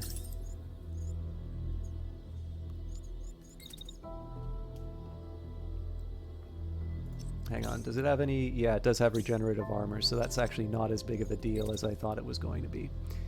So what I'm going to do instead is, if I can, set myself up for as much pain as I can on this given unit. The thing that worries me about this... Okay, I'm actually going to use the dash to get ahead of it, because I'm a little worried that I'm too close to...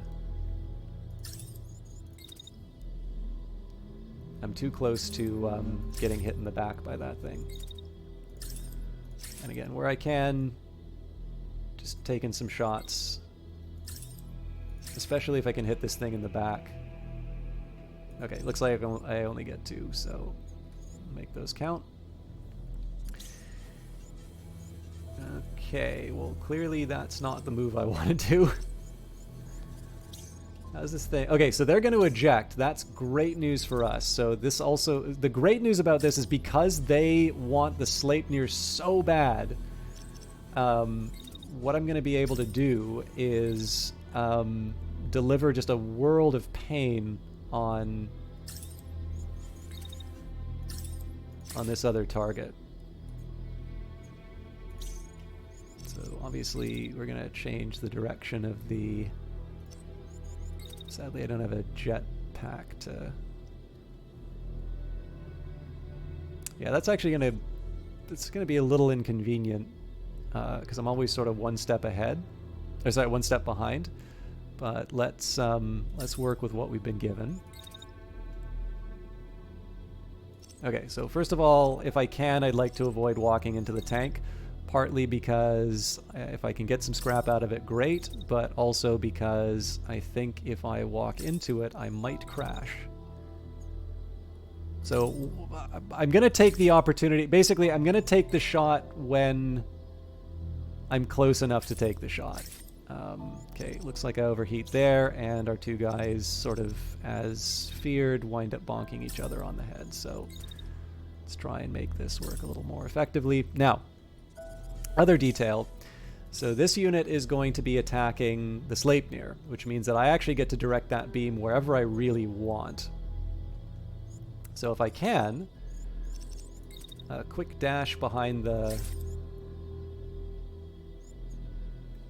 Yeah, so I mean that's... No, hang on. That's not where I want to go. I actually want to go the other way. So I'll walk behind the building for a start. Actually, you know what? Just the walk might be enough. Yes. Because then that gives me the opportunity to walk back. Okay. Gotta wait it out, though. That's too long of a wait. So then we walk back out. We actually get to give a best reply. Well, not a best reply, but we get a reply. Okay, this is when I go. Oop. Gotta be really careful about how I. Be really careful about how I time this.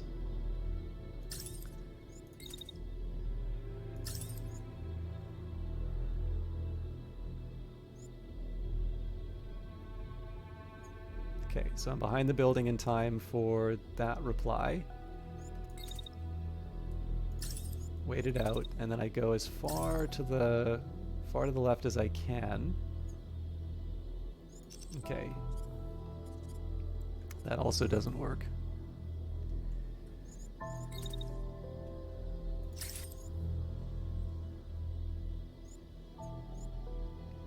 The real aim here is I want to try and dash in such a way that it lets the plasma rifle hit. Yup.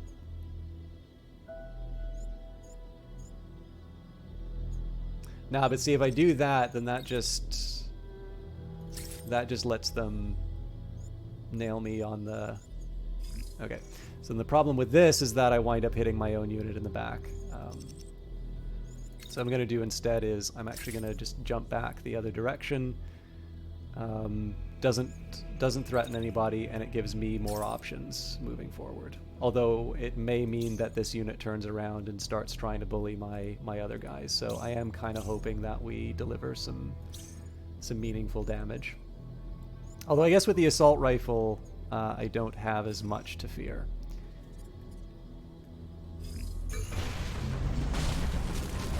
Okay, that unit went up.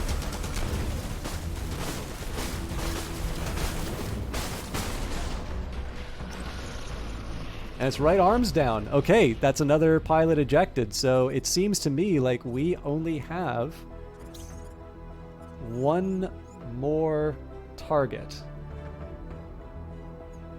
So they're using the repeater handgun. That's 289 damage, so that's still not something to laugh at.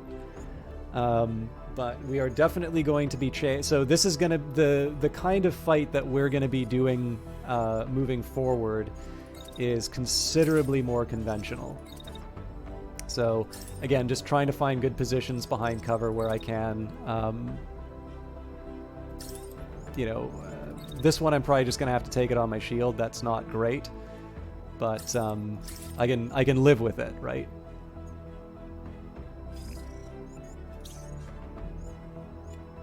I really wish I knew what was getting attacked with that plasma repeater. And of course, what we get to do now is we get to direct all of our attention on this unit here. So if I can get a shot in the back, I'll do it. Oh, great. Okay, so looks like the unit they're going after it's the same one. Question is that building enough for cover? Looks like it is. Okay, so every unit that I can that can get behind it, so much the better. But obviously, first priority is to just do damage. Actually, I'm wondering if I just, like, if I try and beat it to the... If I try and beat it to the perch. Okay, so we both share the same spot. That's going to be interesting. This unit... It's a little more mobility.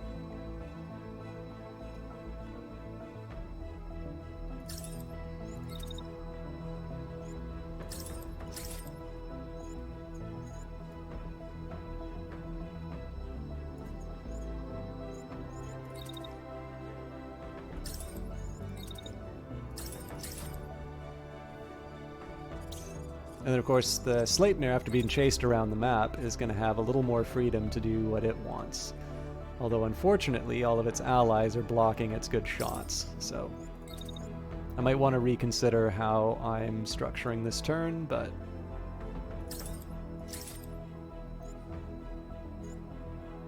Yeah, that looks like a somewhat dangerous position to be in. Yeah, so that makes me feel a little more comfortable.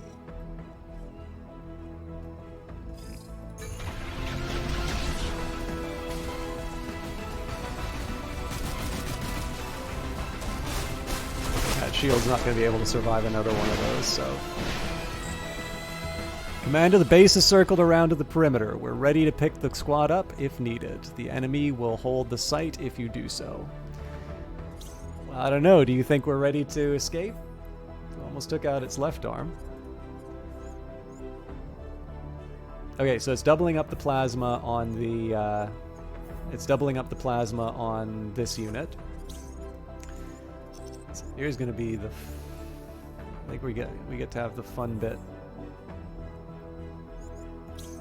I had to figure out the right unit to do this, but...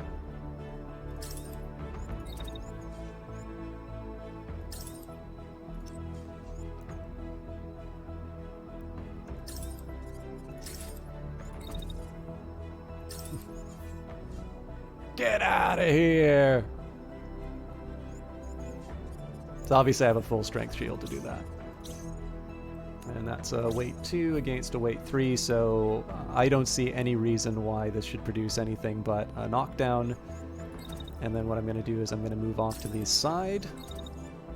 You can never really know where the enemy unit winds up going when you charge into them like that. So, as for the rest of the unit, it's basically just party time in terms of firing at them.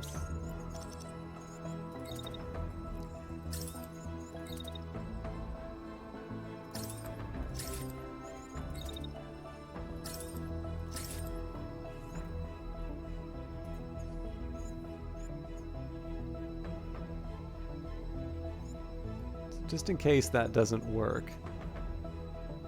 Well, it still winds up being friendly fire, so let's just double it up. I suppose the next question is, how confident am I that that block's going to work? I mean, I'm pretty confident. But just in case...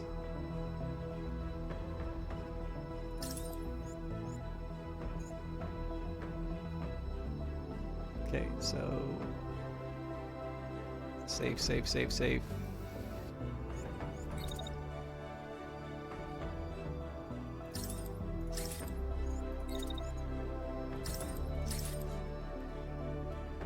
It's a little heat. Okay, let's watch the magic. We're definitely going to do this one in slow-mo.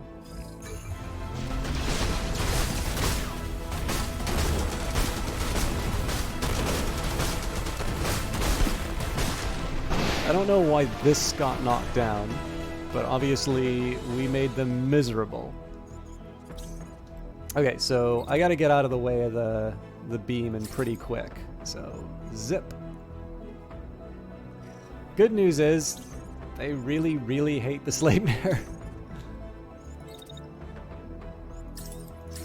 So, again, it's really just party time on the enemy unit. As long as I have heat for it, I'm gonna work it.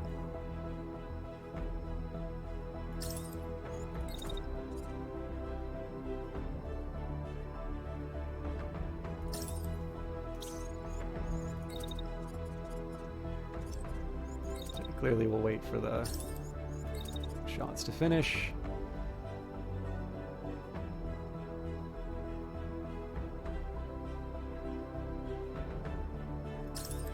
Not really sure I'm going to be doing anything else this turn with... This is not exactly the healthiest choice, but I'm going for it.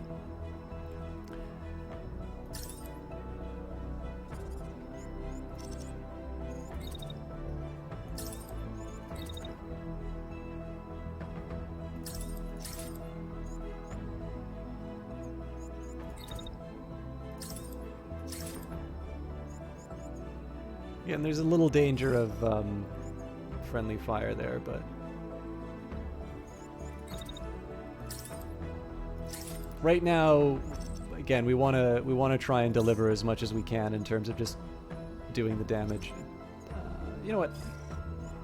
Zip in there is fine.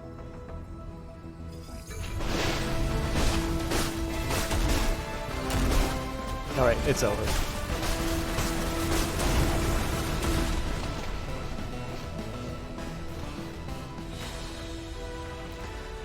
Okay, 7 turns on a level 7 mission with a level 2 squad. I'm feeling pretty good about that.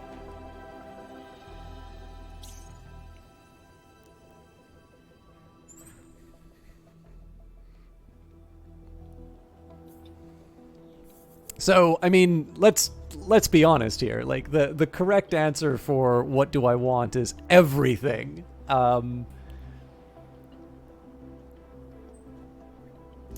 Lots of... Oh my god, those were lights? Good... Ugh, that's terrifying.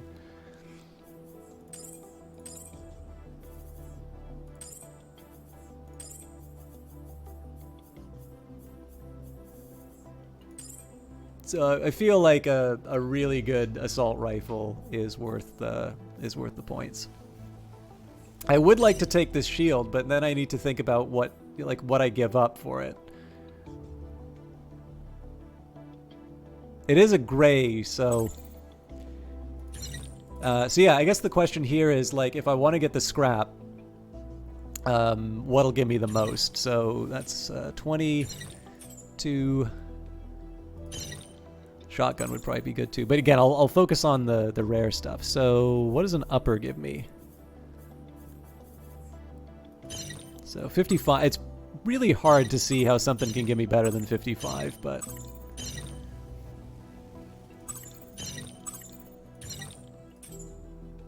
Yeah, there's some really good parts in here that I'm giving up, but...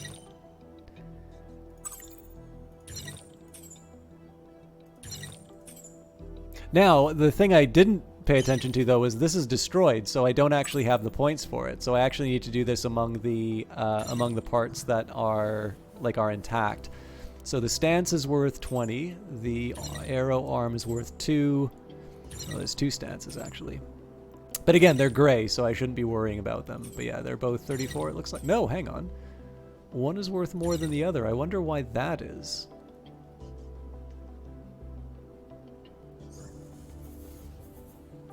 Anyway, I feel reasonably secure in this choice here. Obviously, in the old days, I'd pick up everything I possibly could, but we're not in that anymore. So, salvage, repair. Lights out! You and your squad are celebrating your victory when a man in a boiler suit approaches the base, looking sheepish. We can't tell you how grateful we are, he says. He clears his throat. Not to trouble you further, but when you were battling, you didn't happen to notice one of our power lines being severed or something, did you? Ain't nobody's got any electricity. Now it's your squad's turn to look embarrassed. One of your pilots turns to you, red-faced. I think that might have been me, actually, he says, turning to you. Mistimed a shot. If you give me a few hours, though, I'm pretty sure I could fix it. So, here's an interesting thing about the new trade-offs. So given the fact that I find supply to be one of the rarest objects or at least one of the most scarce in my current playthroughs, it actually has made the one that I'm least likely to do even less likely. So, well, okay, actually, sorry, ignore... Well, I don't know. I guess it depends. So, like, supply tools for me, you give up 100 supply in exchange for some hope. Now, when I have, like, gobs of supply, I suppose in this case here it's a way of converting something that I have too much of into cheap hope with no real impact. Fix the mistake. I have been more reluctant to do in the past because of the fatigue, but of course it gives you twice as much hope. Generally, after a fight, you're already going to be repairing. So now I'm sure this will change once there are more things that start moving towards you inside of the map. I suspect this can wind up being a very costly event. But yeah, I mean, ignore is probably the one I'm least likely to do because, you know, that's just a pure hope drop.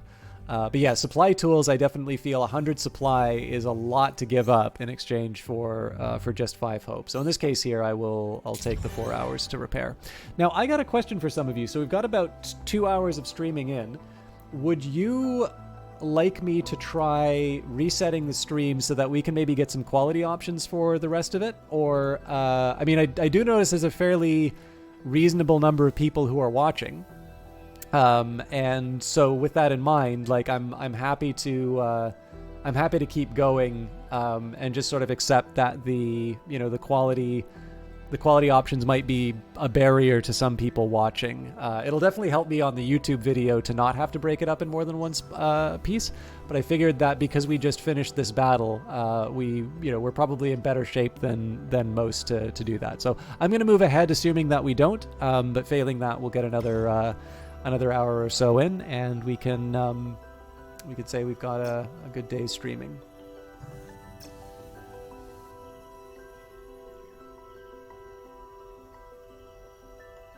Okay, so the repairs are done. We've also built our railgun, so we should have some fun toys to play with. The Sleipnir is really kind of my go-to specialty, so let's take a look at weapons. So the burst, so maybe a little surprisingly, the concussive goes down, but the damage output is fantastic. So let's switch it out.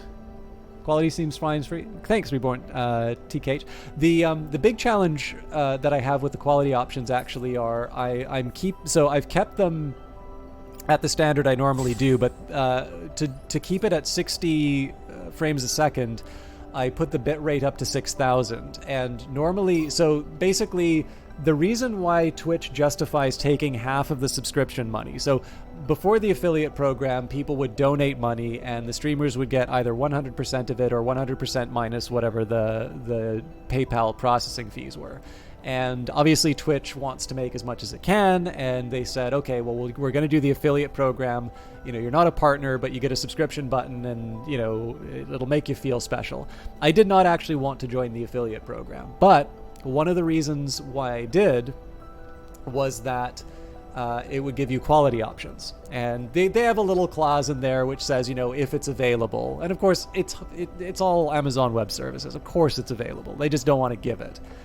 And so essentially, I definitely saw my revenues plummet. Because again, like, I'm grateful that people subscribe, but obviously first of all, I'm accepting Twitch's prices, which is a stream is worth $5. And, so the donations in the form of subscription may be lower than what people would have given, and half of that winds up shared with the platform. And in the end, the exchange I'm kind of okay with if they hold up their end of the bargain as far as giving the quality options are concerned, because it lets me do the quality that I want. But because at any time, including today, I spent half an hour trying to get those quality settings back. Because they can turn that off at any second, it creates a great level of uncertainty for me. And so I know there's a bunch of people who would want to watch the stream who, if they don't have the bandwidth to maintain a stream at 6,000 kbps, it's they're shut out, unfortunately. So I don't like doing that, but in the end, I want to try and keep consistent on the stream. So I appreciate the feedback on the quality, though, because there are definitely things that have gone wrong, and of course I'm not going to know if people don't point them out. So, all right. I suppose the next question is, am I willing to go to the light? So I suffer the heat dissipation. That's likely because of the change in subsystems. I guess the biggest thing that I can say here is that, like, right now, this is a pretty dominant improvement. This is just so much higher level than anything else that I'm going to do, that it's hard for me to justify anything but these improvements. Let's see if we can mess around a little bit with the loadout to try and get my heat dissipation back, because that is rather important to the Sleipnir. But at the moment here, I think being able to pull myself up in terms of gear quality would be a big one. So I was previously packing a standard core on this thing. So I gave up the 80 power in exchange for a little more heat capacity, charge core. Okay, the heat dissipation's basically the same. So it pains me to do so, but I think we're just going to leave that be. Actually, I guess it's the dissipation isn't as big of a problem for me as it is the capacity. Okay, so again, we suffer on heat dissipation, which worries me a little bit.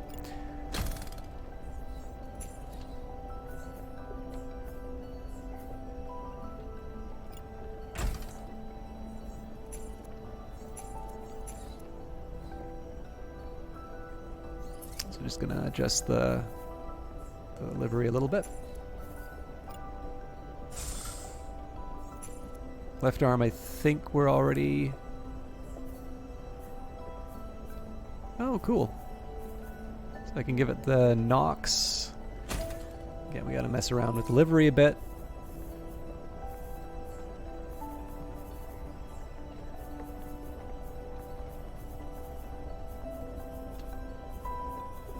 Where was my default? Was it really sit? No, that can't be what I was using. I think it was Officer C. Does that seem right? I think it's right.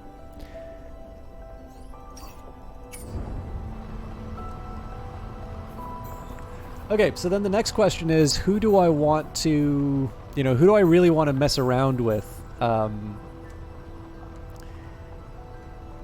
item-wise?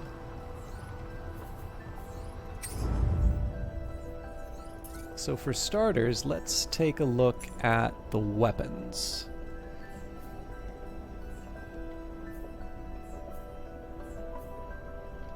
Okay, I can work with this. So obviously we'll change the color.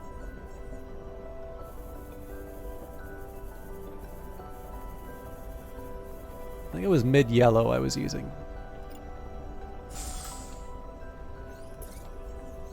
So if I can, a little more mobility would be nice. But let's see what we can pull off. So we've got the Arrow Upper, which is a light body, but obviously much better as far as all the other stats are concerned. Slight problem with heat dissipation. Big improvement on mass, though, so that's pretty much what the doctor ordered for this unit. So we're up to 958. We're still less than 10, but I can live with it. I don't think a left stabilizer is what I want. So these Nox lower legs, I mean, they're greens. Small loss on integrity, but better mass and heat dissipation, so I kind of feel like I should... Well, no, but then it loses the purpose of the heavy mech. So we'll see if we can maybe stick those legs on someone else. The rest of these, I guess, are... Yeah, they're not really improvements anymore. So, I guess that's it for the linebacker for now. So the Stalwart or the Lance. Now, I feel like one of these should probably get the assault rifle.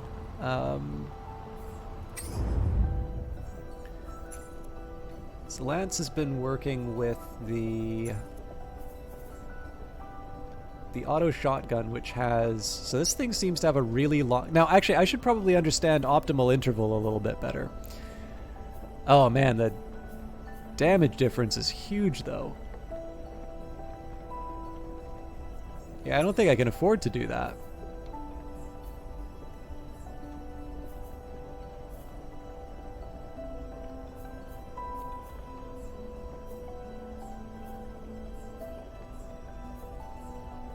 Okay, I think we're going to leave that be.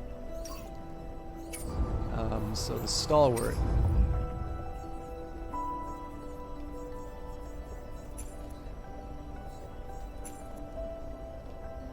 This is the Shred 321 compared to the 249. Better concussive damage, though. So yeah, let's see if we can make this one... See if we can make this one a little more, long-range focused. So So I could go for the Arctic sky look, but maybe an iridescent would look kind of cool here. Yeah, it's actually quite dark for...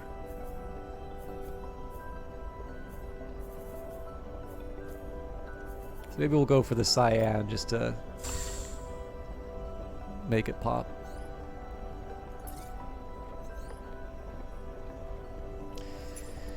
Okay, so this will give it some thrusters. That's not bad at all. I suppose it comes at the expense of some power, but this is a fairly mobile unit, so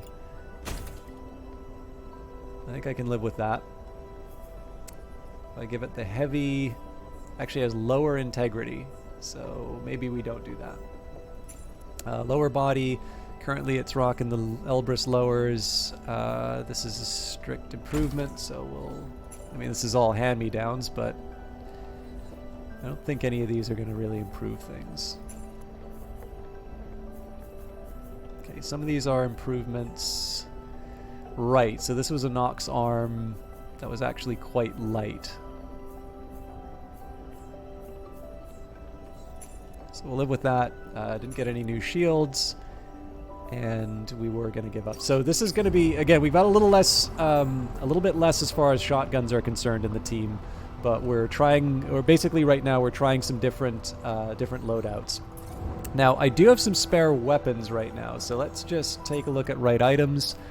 It's hard for me to justify keeping this burst at this point, so I will hang on to the Astra and I will hang on to the Shred, but we should, I want to start getting a little bit better at scrapping stuff that I don't need. Now subsystems, we got a bunch of, so standard, overdrive, and thruster.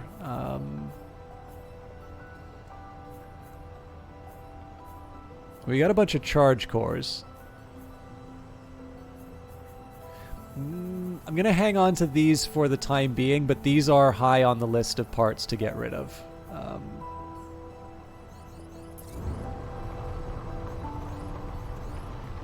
Again, we're not doing terribly for scrap, so I suppose the next question is, like, do I want to go for the greed, and do I try and liberate more level 7 fights, because we did make out pretty well on that last encounter, and do I say, okay, we're feeling, we got a little swagger in our steps, do we take the opportunity to go a little bit deeper on this particularly difficult region, or do we take our loot, and do we feel a little more secure taking on something in level 5 or level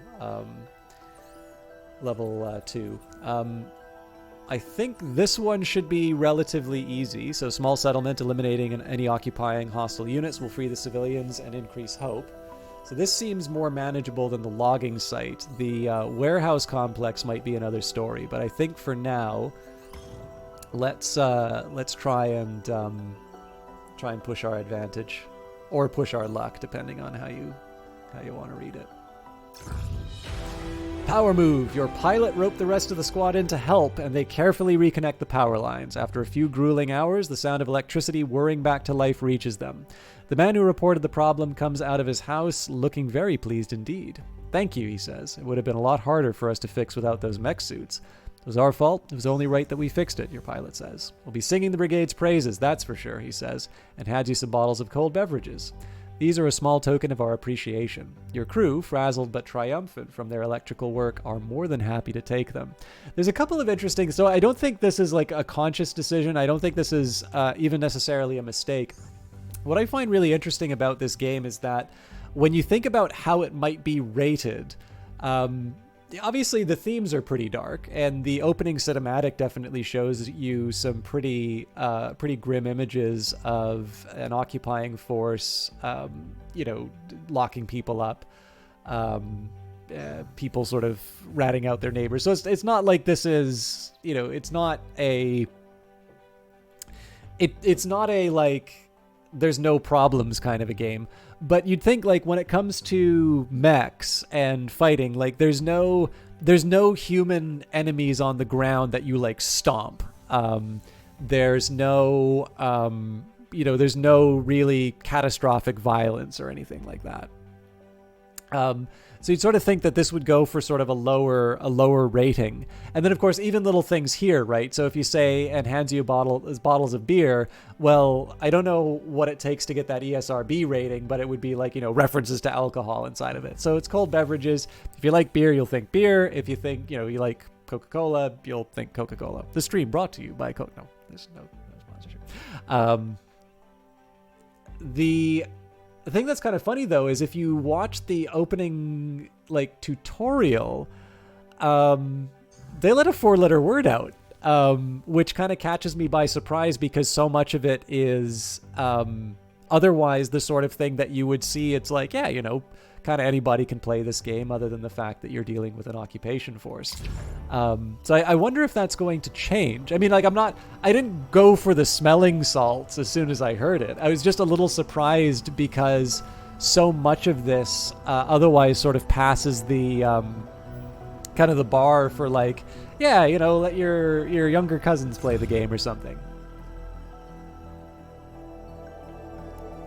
I think you can still get a PG-13 in American films if you let one go. But, yeah, I don't know. It just surprised me a little bit. All right, assault. You can attempt to gain control of the structure by mounting an assault with your squad. Suit up. We've already got our loadout, so I'm reasonably happy with that. We are suffering fatigue, which may come back to bite us depending on what we, what we're up against. But we also don't have any other crew members, so let's see how it goes. Sierra 2 on the field. What's taking so long? Surround them and finish them off. Okay, retreat possible in 5 turns. 3 units on the ground. That's really interesting. It's going to be a very difficult fight, but it's going to be awesome. They're also... So there's going to be a couple things that make escape difficult. Fighting through the enemy to escape is actually not that big of a deal. What is going to be a big deal is, depending where they are, there could be a big, wide range that they can shoot us with while we're trying to escape.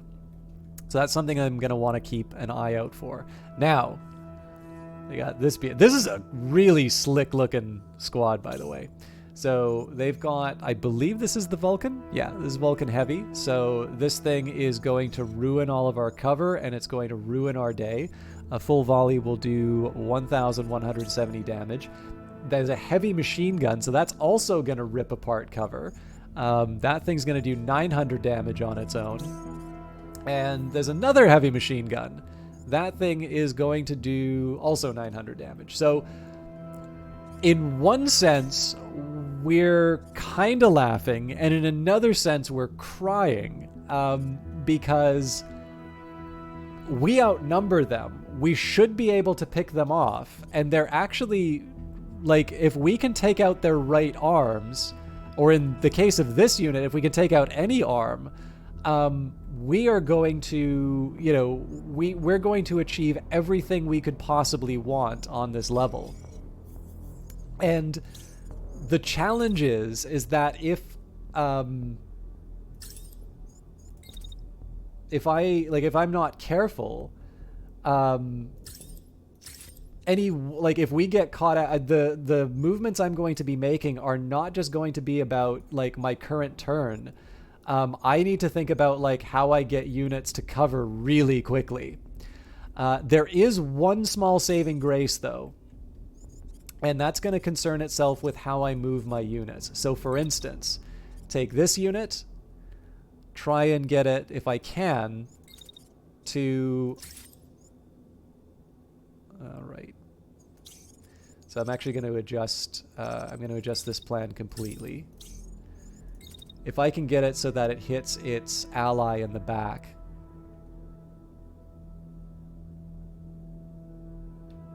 So I can, but then I wind up getting hit by the heavy machine gun, so...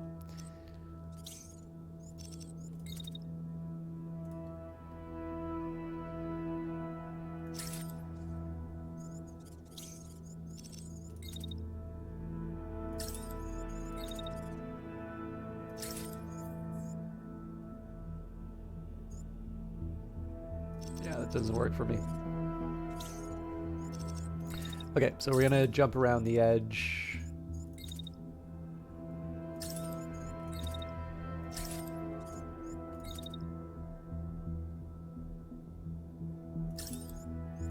So again, I want to be thoughtful about where I move.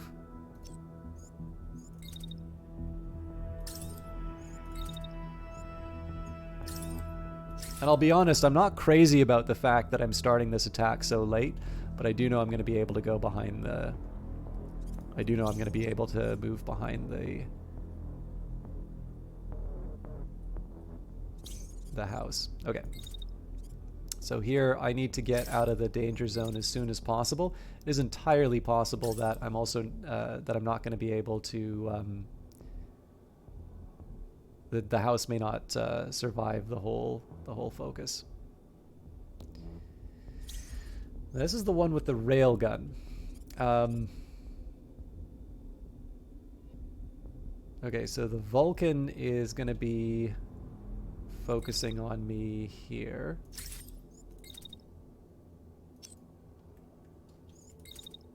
What I'm curious about, yeah, that's... I really don't feel safe doing that. Like, if I'm off by just a little bit, I don't get a second chance on being able to avoid that damage. So what I'm going to do here is I'm actually going to...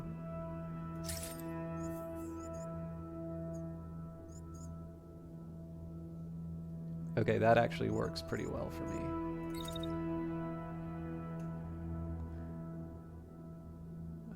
Okay, let's just...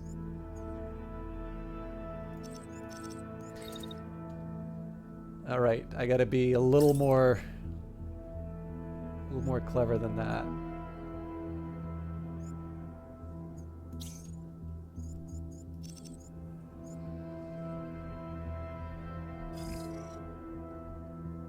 Okay, that's not quite how I was expecting that to go, but it works, so... Okay, so now the next thing I want to see is if I can provoke a unit to sort of fire into its own guy.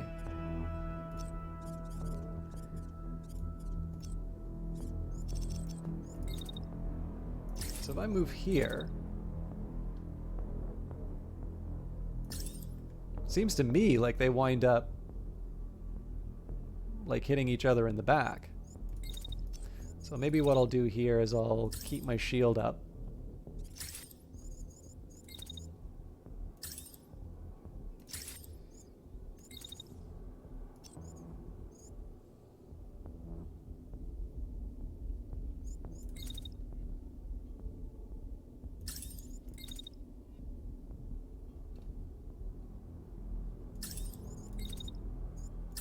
I mean, it's not the most exciting attack that I'm going to do on him, but it might get something done.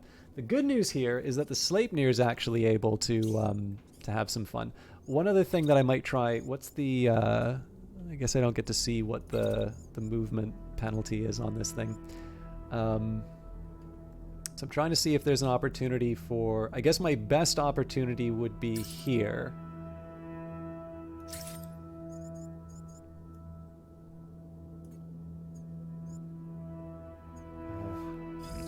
I don't really think this is going to do all that much, but I get a chance to see how effective it is. Okay, but yeah, so the Sleipnir kind of gets its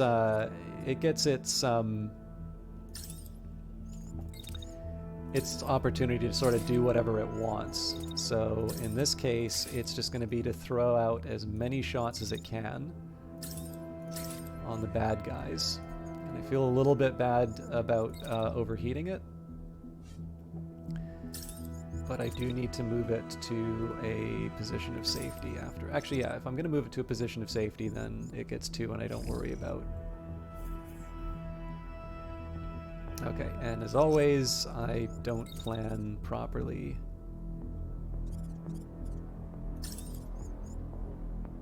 That's still a...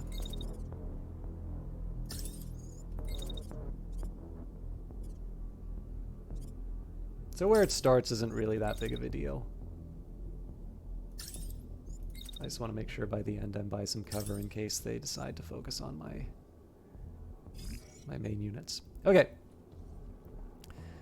So let's see how this goes.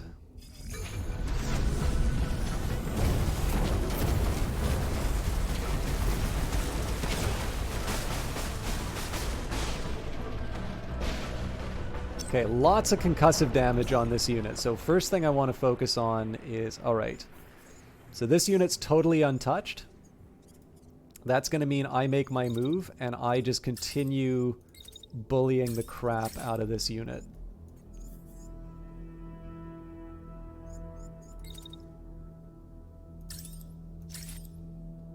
Okay, so we overheat there. We'll wait it out a little bit.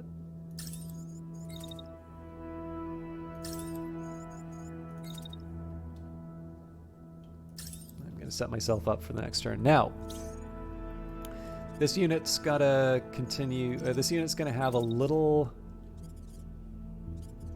Wow. I don't know which one, how much of that I'm responsible for, but I'll prep just in case the, just in case this,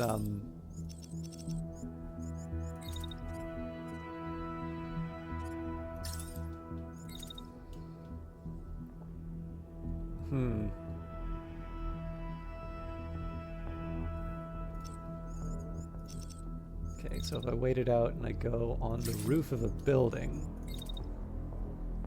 that doesn't help me a whole lot.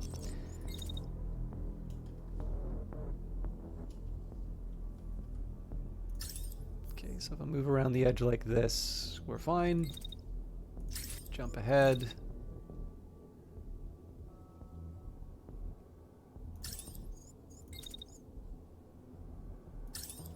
Again, not the best chances in the world, but it gives me a chance to... It does give me a chance to do a meaningful hit.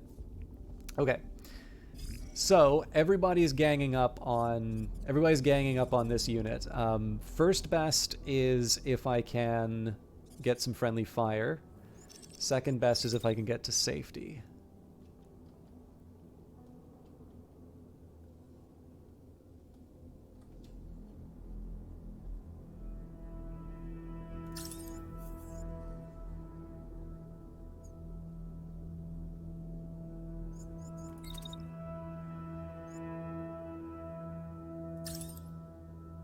I'm really feeling like they have a good shot on me there.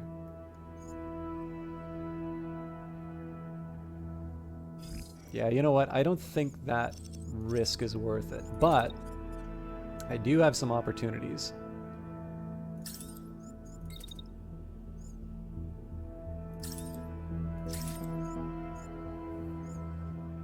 Okay, so I gotta make sure that I'm behind this. Ooh, actually, I don't have quite the opportunities I thought I did.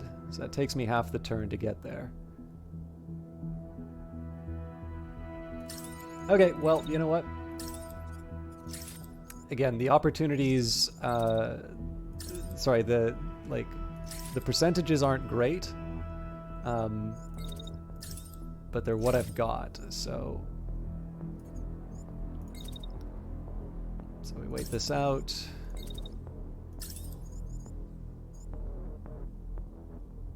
Okay, so I'm a little late in getting behind where I need to be. But I think the shield should cover me for the little bit that I need. I mean, the question is whether or not these particular shots are worth the threat. I'm going to say yes for now. But, okay, I got to be really careful about where I position my people.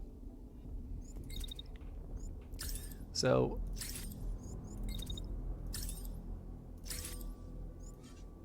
yeah, my big problem with this one is just the heat.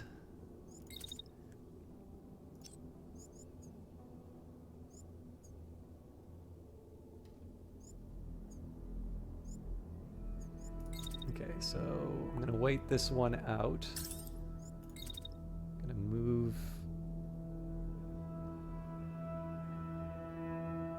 And there's some interesting possibilities here if I know I'm not going to collide with them, but I think that's, yeah, that's really, really hopeful.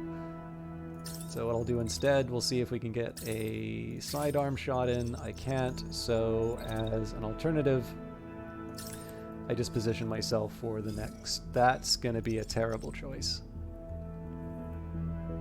Nah, you know what? I'm going to do it anyway. It's not the best, but some of the other alternatives don't quite work for me either. Okay, we're going to do this one slow-mo again because I really want to see how this all works out. So if we can, taking out this unit's the number one priority.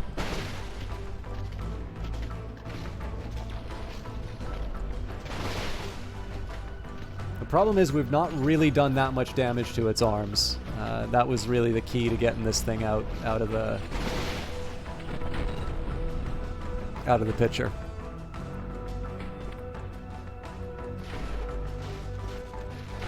In fact, with that in mind, I probably should have reoriented the Sleipnir towards achieving that goal. I think I divided my attention too much on these.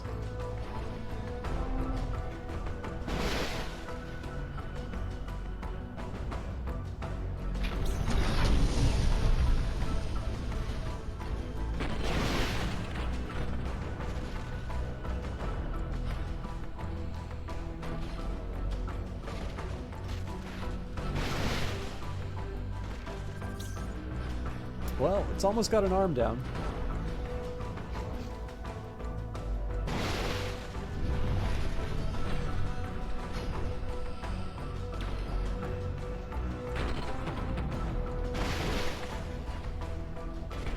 I think if I can get one more shot off. Oh, that's brilliant. All right. So their biggest threat damage-wise to me is off the board. Those heavy machine guns I need to treat a lot like the Vulcan. But again, the key here is making sure that we're able to take out a... Again, just focus on a single unit. Take one piece off the board at a time. And...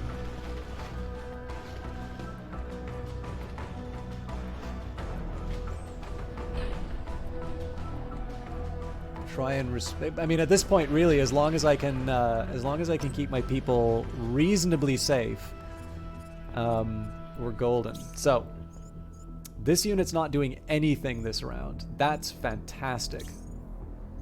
This unit's opening up straight away with a heavy machine gun. Okay, that's actually a really smart move on their part. So, I'm going to be finishing the. I'm actually going to be finishing the railgun shot while they're doing that. Holy crap, that's actually... That's a lot of damage they're going to do. I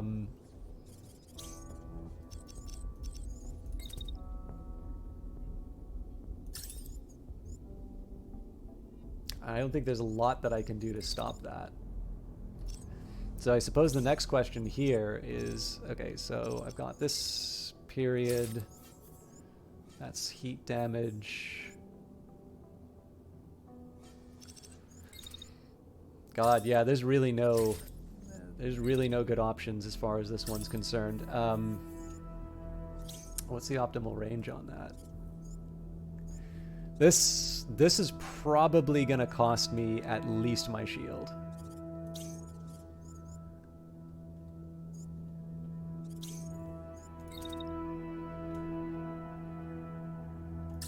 Let's try and angle this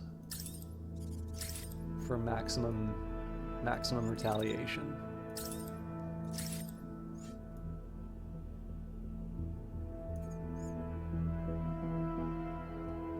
Okay, so that's a shield pointing at me. I don't need to worry about that.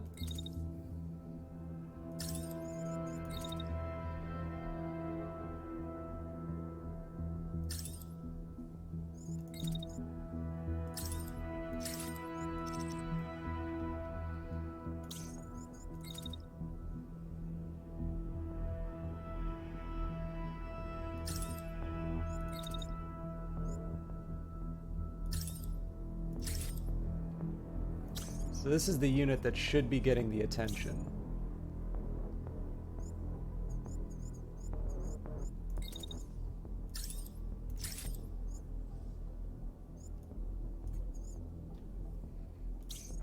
Assuming this guy's still standing.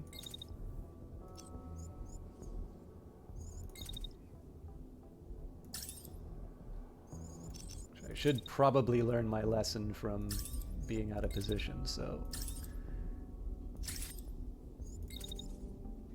Can I get away with double railgun? Probably not. Gonna do it anyway. Alright. So, let's watch this disaster happen.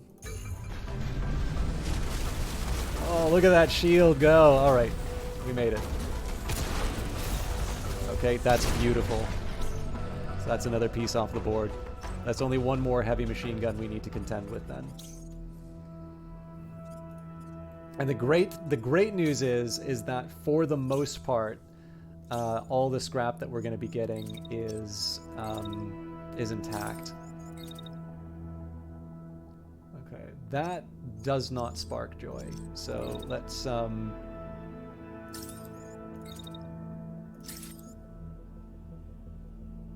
okay.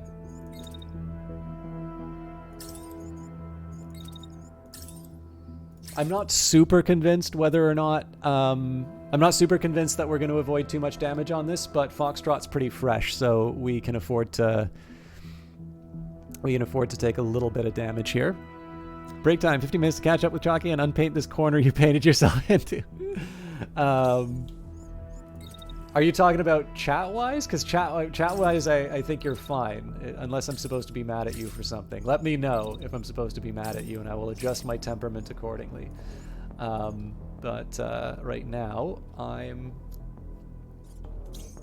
enjoying stomping the overpowered enemies. Okay.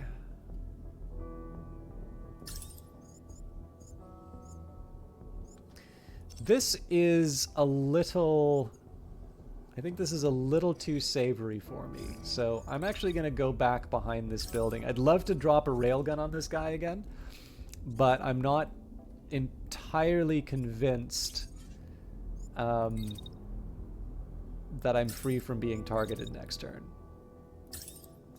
So instead we'll get some shots to the back. I was really hoping I could get a third. You know what? I'm going to go for it. I know I get some heat damage, but that's two units going directly into that unit's back, and this one has a pretty high concussive value, so... And once the attack is done...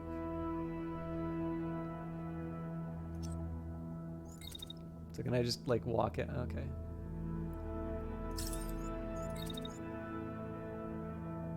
I think that raises some questions about how effective the cover is, to be honest, but...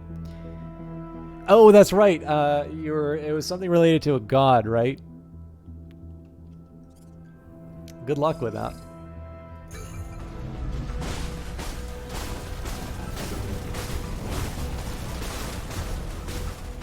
Alright. This one just got... Oh no, they're inactive. Cool. That's going to be a lot of really cool scrap that we can pick up then. Yeah, man, we did really well on that mission.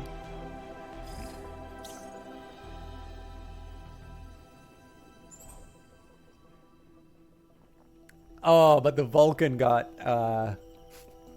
damaged.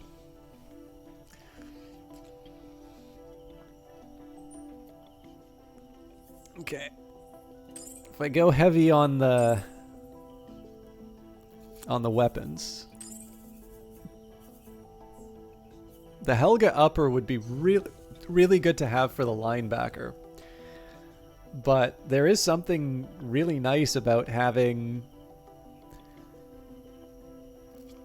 There is something nice about having, like, a rare level 8...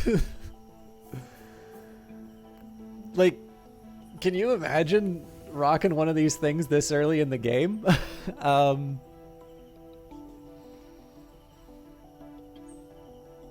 I kind of feel like I need to go for it. Debatable as to whether or not I need the, you know, the heavy machine gun if I've got one of these in the loadout. But I think I'm going to go for it.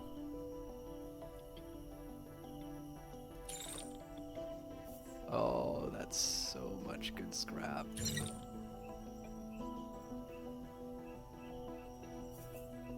Oh man, that firewall would have been a really good shield to take. But yeah, I mean, this is the consequence. If I want to spend 60 on my weaponry, it means I don't get to pick up all of this other cool gray stuff. So that's life. So now that we've got two high level wins under my belt, I'm just gonna be, you know, the peak of overconfidence, and you know, I'm gonna be doing increasingly reckless moves, I think. Okay, I don't know why we waited that out for the full duration, because we could have moved earlier. Let's take a minute here. So I feel like, okay, actually, you know, let's take this unit here. Let's put as much light stuff on it as we can. Now, first of all, I'm going to just make sure that the Sleipnir can't get some hand-me-downs.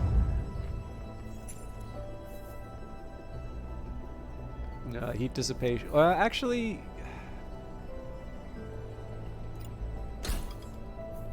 I think that might be a slightly better fit, all told. Right, we only went for weaponry. So I think actually in this case, we're gonna build. We're actually the heavy unit is going to.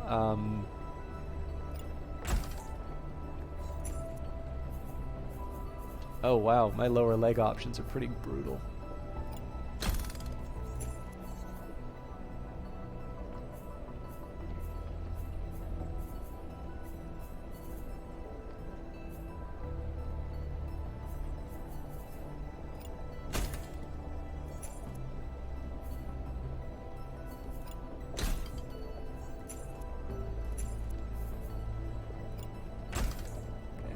Not terrible on speed, I suppose. Now, if I just give this thing like a heavy machine gun. Okay. So, man, do I copy their old pattern, or do I go for something a little more? I guess I don't have a pink one yet. Black and yellow is a really good look. Ooh, green.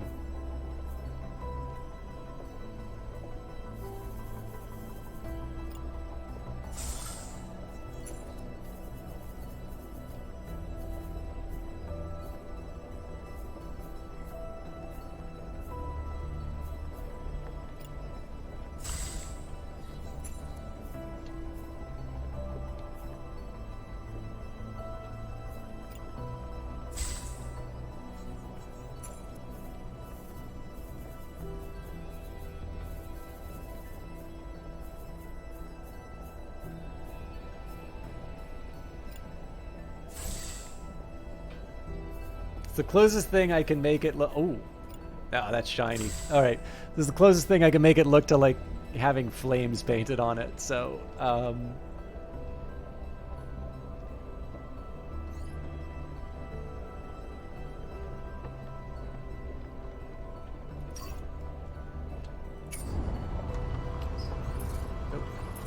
so I found out I was mistaken actually. So for whatever, I mean, it's still not entirely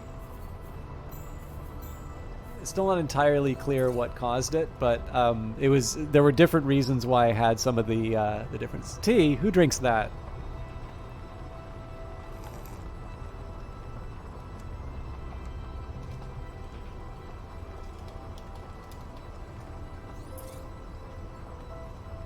All right. So this isn't like perfect yet, but it's interesting that it's giving me a warning about no secondary items when I know full well it doesn't go through. But yes, your story idea relies upon there being a believable way to deceive the settings god of Poseidon, poison, murder, greed, and secrets. Yeah, so I feel like there are different ways that you can manage it. It so I guess here's a couple things that I would consider. I think the unsatisfying way of solving that is the equivalent of, you know, the innocence of a child crushes a chess grandmaster, you know, they don't see it coming. Like, that would never happen. You know, that would be roughly the same as me in my grade 11, you know, math class showing up to a lecture, you know, by Ken Arrow. I mean, he's dead now, but, like, you know, so, yeah, at age 11, after math class, like, showing up and just having this great innocent revelation that completely demolishes this, you know, this great work of you know, economic theory that he's done. Like, that just doesn't happen. But I feel like depending on how gods are depicted in that setting and how specialized they are, or if they are the personification of certain ideas, what you can deal with is the concepts of either just very alien, you know, if they are encountering something very alien to them, or if the players have an insight that would be outside of that, you know, that domain, you know, then you might be able to sort of get away with it. The other thing too is that, like, poison, murder, greed, and secrets does not mean that they are a master of deception, right? Keeping a secret does not necessarily entail deceiving people. Greed does not, I mean, you kind of associate that with deceitfulness, but there are other ways to be greedy. And just because you're greedy doesn't mean you're good at accumulating wealth. You know, so these are things that you would normally associate with just this, you know, genius for trickery beyond, you know, beyond mortal comprehension. But, you know, it is worth remembering that there may be limits to that domain. And then the alternative is that don't, you know, you just don't brute force it. Like, you don't attack that head on. What you do instead is you try and write around it.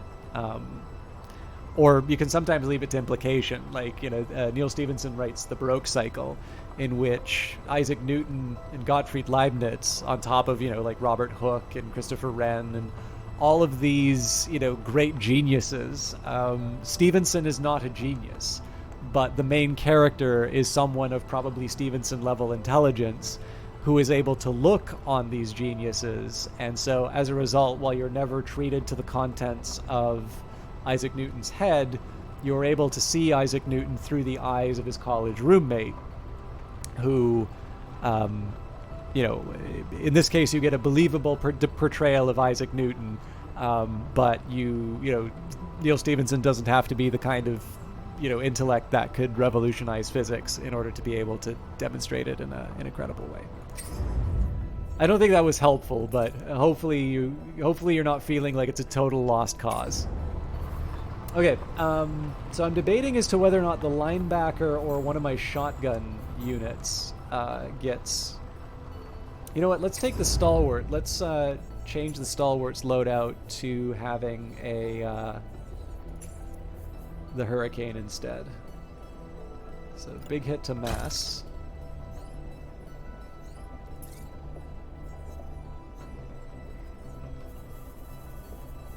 I think we went for cyan last time. Maybe we can get away with an iridescent on this one. Nah.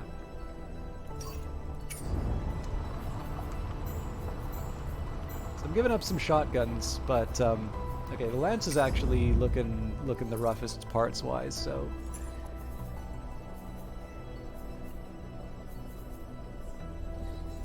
Yeah, but there's also probably nothing left for them, so.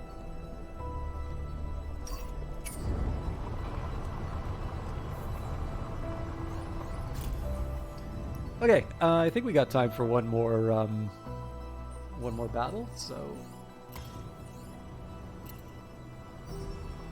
see whether or not we can pull off the warehouse complex. Civilian facility, while it is not enforced, units that guard it may be more challenging and will often call for reinforcement. Okay, so this isn't actually the... This isn't the headquarters. So the question is, like, what do I want to bring? Stalwart's got its heavy machine gunner. Like, do I switch out the lance? Yeah, you know what? Let's switch out the lance for the hammer this time around. So, I don't think that's the worst choice in... So I guess the one thing I'm worried about is I am losing my close range shotgun option. A lot of these things are relying on sort of sustained sprays of damage. But I'm intrigued. I'm intrigued by the possibilities. Let's see whether or not we can pull this off.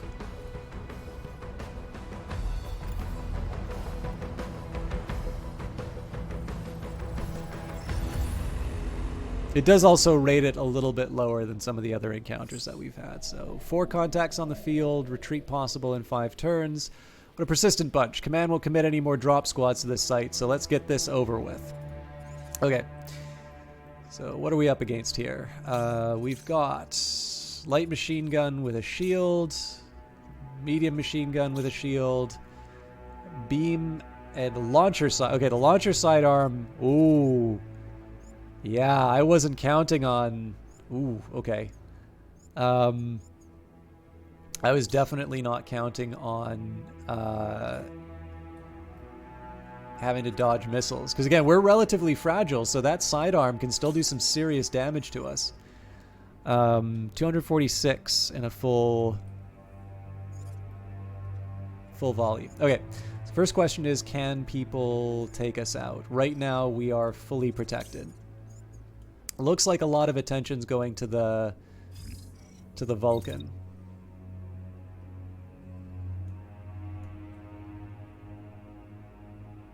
I get this unit in position here. Okay, no damage. Gives me the option for future turn to do something a little meaner.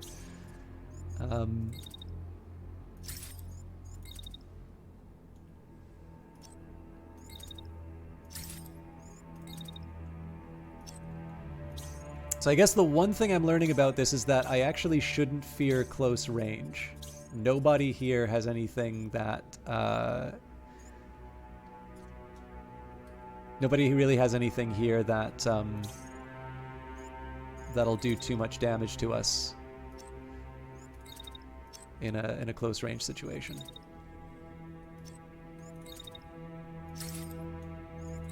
Okay.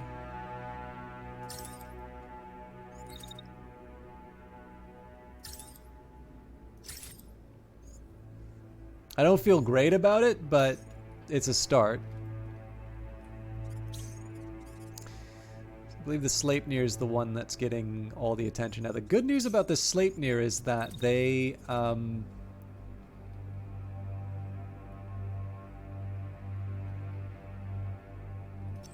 can cover some ground pretty quickly. So I think what I'm going to do with my railgun splitter. Oh, that's not... Yeah, I gotta get close for that. Experimental weapons somewhat similar to shotguns. Fires a cluster of tungsten rods capable of penetrating through structures and units. Projectile damage drops off with every object they pass through. Okay. Yeah, so I've not built this correctly. I'm gonna have to pay for those sins at some point, but for now...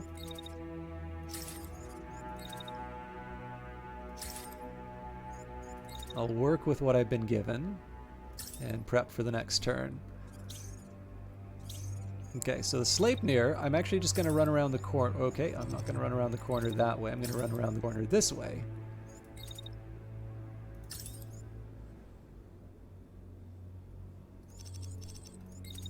Try and make it so that the building's in the way.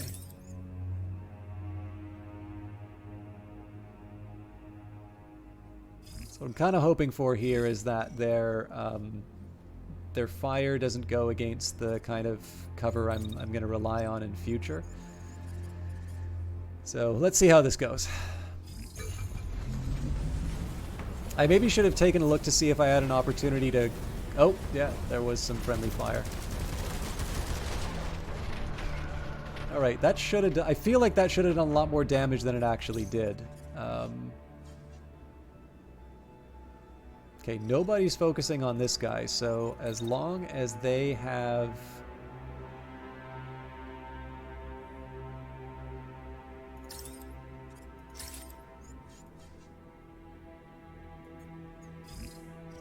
Oh, that's a pity. I was gonna say, as long as they have heat to expend, should keep it going. I do, however, have a wonderful opportunity with this unit.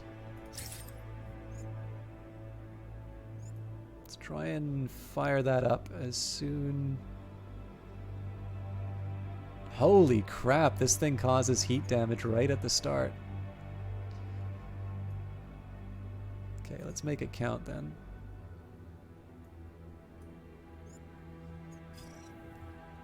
Okay, yeah, so it looks like they really want a piece of the Sleipnir, and I am really happy to oblige them.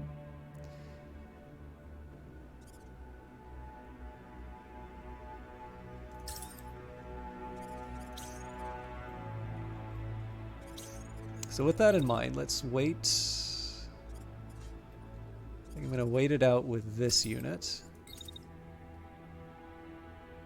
Get him to move in.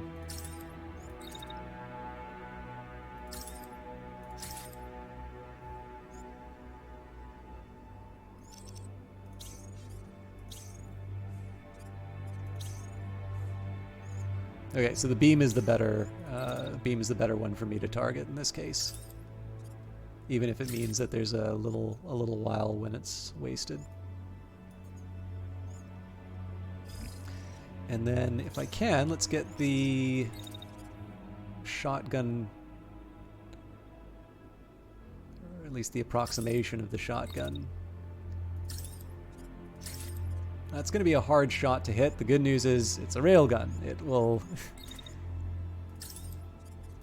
It'll shoot through things. Okay. So, this is obviously going to be a special moment.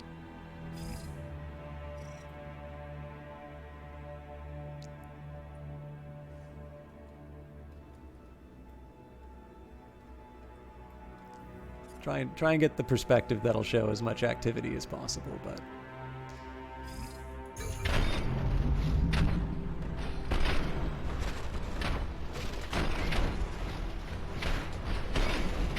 So yeah, I'll confess, I'm a little disappointed in the performance with the heavy machine gun, but maybe we'll have more luck in the future.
I like the concussive damage, but 528 isn't exactly the number I was thinking it would be.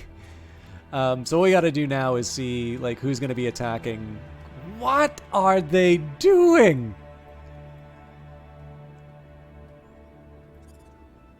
It's red and gray. It's not a bullseye. Man, they are really not working in their best interests. Okay, well, we're going to wait out the turn.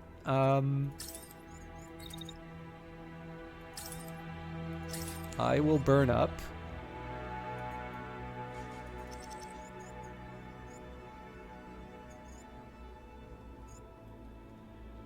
Should probably get an idea of sort of the optimal... Well, it's not that bad, actually, so... Hey, XM124, I guess it's M124 Sniper, my apologies. I got to see you streaming a little bit today. I didn't say anything because I actually had a lot of work stuff. I had a really embarrassing thing, so I asked my manager, hey, do you want me to prep anything for this meeting we're both going to be at? He's like, no, it's really just more of an informational thing. And I could have sworn to you that it started at 3. It turns out it was a half-hour meeting that started at 2:30. So I showed up, I showed up at the time it should have ended, and I felt like a total clown. Okay, I'm going to do something a little counterintuitive here. I'm actually going to shoot the unit behind, and that's because it's mostly, I think we're going to take this unit out. But yeah, so anyways, I felt a certain need to be diligent in my work. And yeah, but for those of you who have not checked them out, Sniper is actually somebody I found through Brian on the Rocks, which is already a ringing endorsement. And very, very relaxed, very cool streamer, and somebody who's been very encouraging of the stuff that I do, which is always appreciated. So if you are looking for channels, but I mean, I'm quite fond of, or quite partial to Apex Legends. I believe they do Call of Duty as well, but it's not something I've personally seen on the channel, which is not to doubt the existence of Call of Duty activity. It's just something I haven't seen yet. But yeah, no, it's definitely a streamer that I encourage you to check out, particularly because, sorry, just trying to make sure I don't collide with my own people. I always, in the absence of being able to talk about the individual, so like, I don't have the right ways to sort of really sell people on, let's say, a skill-based Apex stream, although it's very clear that Sniper's better. Better at me better than I am at that game. I think it's also worth taking the time to talk about the person behind the stream, because that's usually going to be most aligned with the things that the people who watch my stuff are going to be interested in. And in the case of Sniper, I'm actually, it's one of the easier things for me to talk about as well. Now, I should be paying much closer attention to what's going on. Okay, yeah, that is the marksman rifle that's coming after me. So, I guess the other consideration that I have here is that, right, I can't cancel the railgun splitter. There's a beam weapon that's firing at me, so if I stick the shield up early enough, I sort of get to redirect some of that.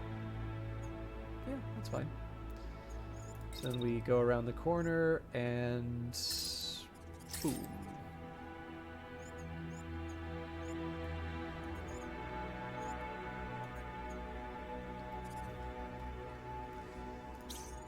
Okay, not my favorite turn, but again, I love the fact that the enemy is really wasting their opportunities with the...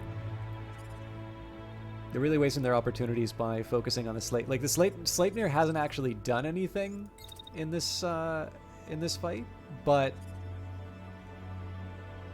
it's, like, I'm fine with that, because what they've succeeded in doing is just drawing the enemy fire.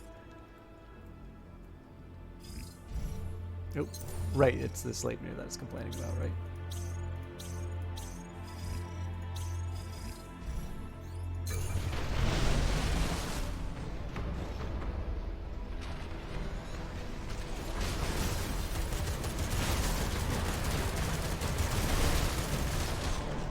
79 concussion. Railgun really didn't deliver. I don't think anyway. And again, it looks like everybody just wants to pile in on the Sleipnir. As far as I'm concerned, I should let them. Now, it looks like we haven't actually taken anyone out yet, though. This guy's super close with the concussion, or the concussive damage. So what I'm going to do here, I'm going to wait out the rest of the heavy machine gun. I need to get a little more heat.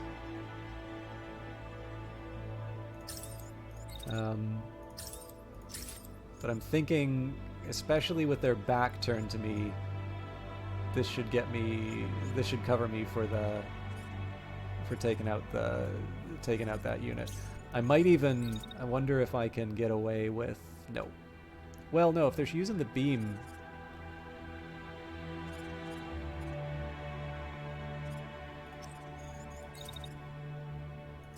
So I'll wait a little bit to get them to start firing the beam. This will be a chance to put some concussive damage on too.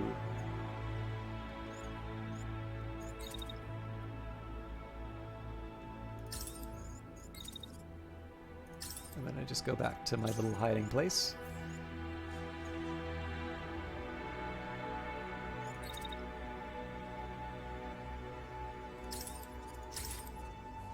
So that counts as out of range. Yeah, I guess it does. Okay, so we'll wait this out. I'm a little tempted to put the move on the tank. Just not sure I have a good angle. Actually, you know what? I'm okay with this move. Okay, so in this case, they're using their marksman to try and... Yeah, this is actually a really tough call. So this unit's more damaged. The beam is not the most threatening weapon for me right now. That marksman is.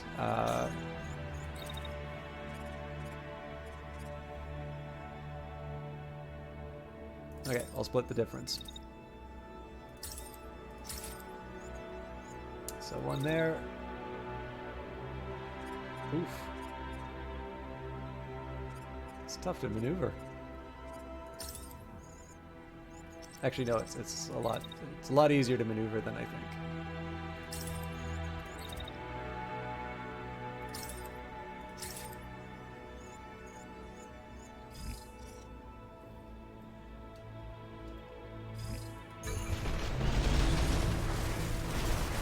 One concussion.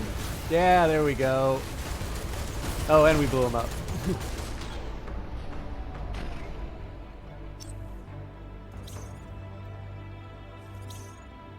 Okay, so they still love shooting the Sleipnir.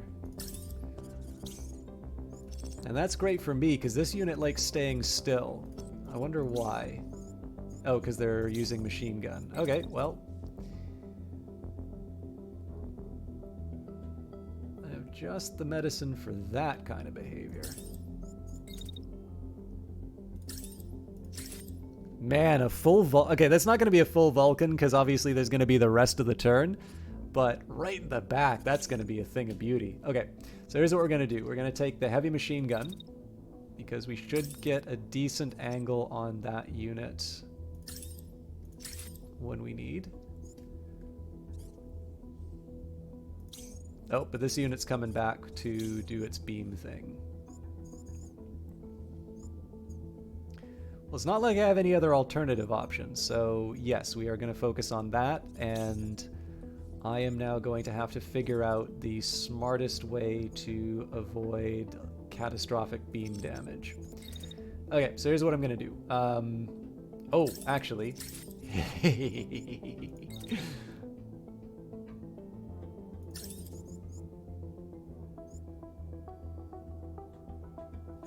That might be an optimal range for the marksman, though. That's 599. That is actually some serious damage. I can't be too cute about that.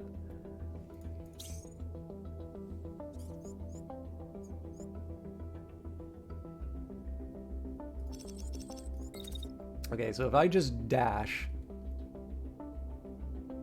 and let's make it orthogonal to the, well, sorry, perpendicular.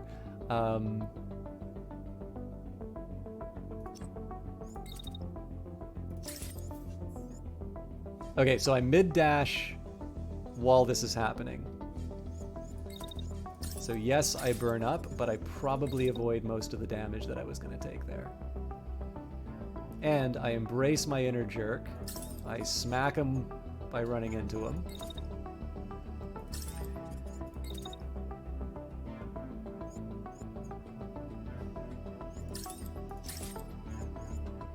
Let's not get too cute with the heat.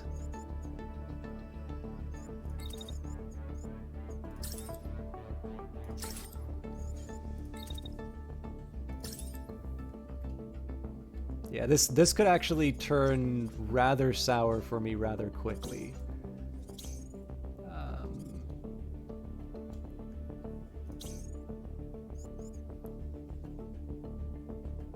Okay, yeah, nope, they're going to do the same thing. So I do want to see how this dance goes on this side of the map.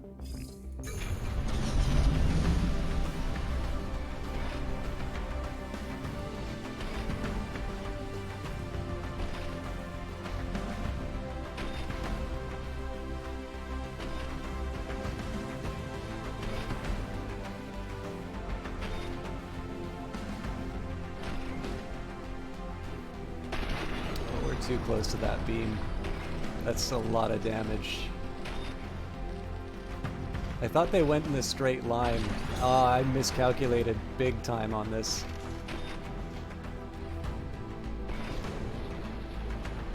Oh, goodbye, shield. Oh, no!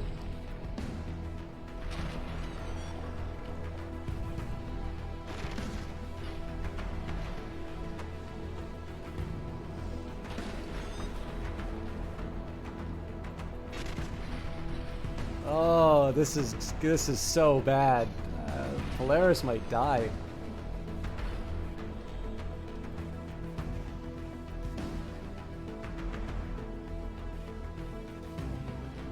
We'll be able to get a replacement shield, but there's definitely going to be some consequences for those choices.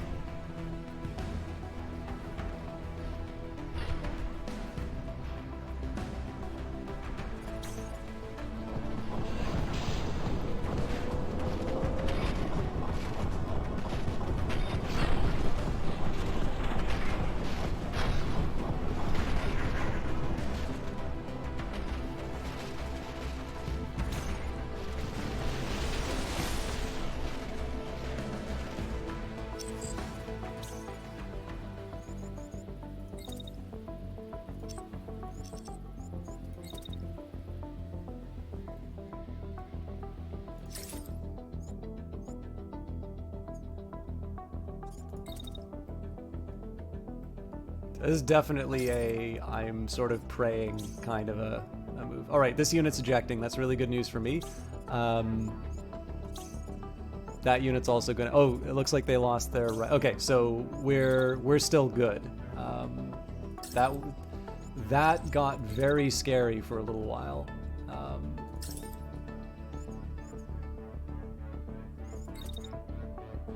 But I'm gonna be able to make them pay. And in the end, isn't that the true meaning of Christmas? So, it also means a Sleipnir finally gets to take part in the fun.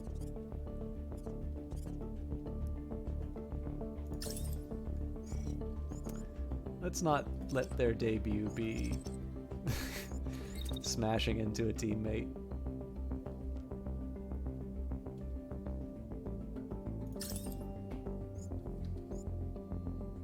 That doesn't work either, so.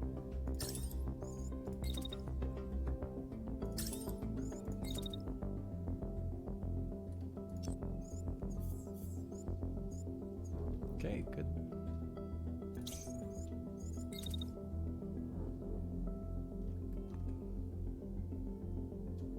It's actually not that relevant that I hit anymore because they're ejecting, so I'm gonna... this is obviously going to devastate my my aim, but that's not a priority here. So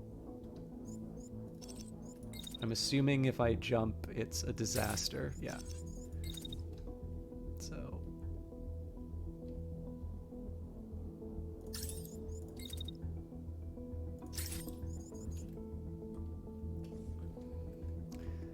So let's see how this goes.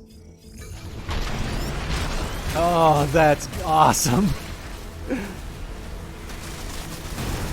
Yeah, that's right.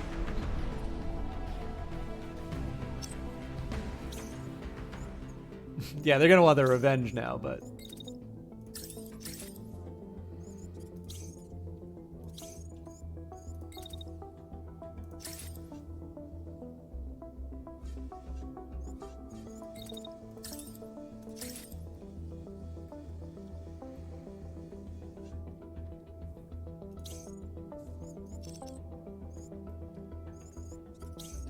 God, that escape, we have got two damage left on those legs. That escape was really fun to watch.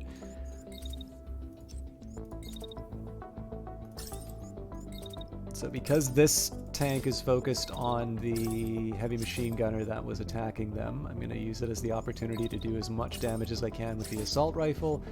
If I get a chance to put the Vulcan, Vulcan. I miss Vulcan. No, if I get a chance to put the Vulcan into play, so much the better. It's not a major priority though. Well, if I do, it's going to be at the start of the next turn. So, who doesn't have orders? Excuse me. Yeah, it's done.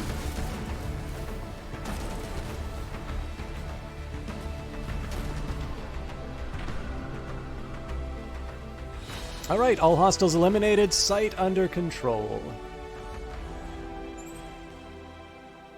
Okay, so we had a Nox arm, a firewall, and the railgun splitter. Now, I'm not going to take the railgun splitter back. We've got other stuff that we can get. What we need to start thinking about now is, are there better alternatives for me? So, for instance, if I want this firewall back, this is going to cost me 30 units.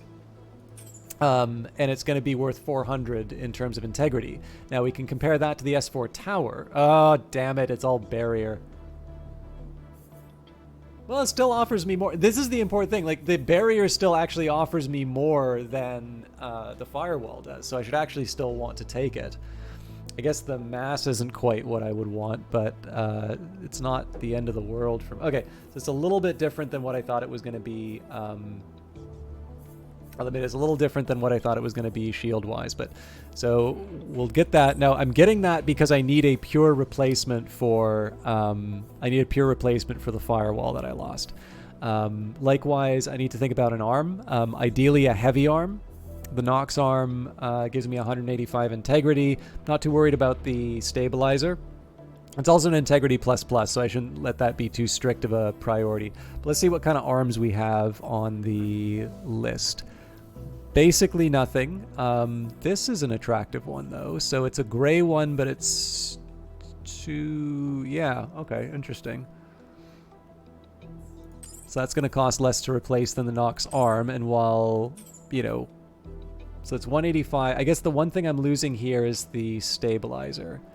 But that's fine because I have a shield. I don't need to stabilize the shield. It's actually slightly better on heat dissipation as well, so it's a little, it always feels a little weird to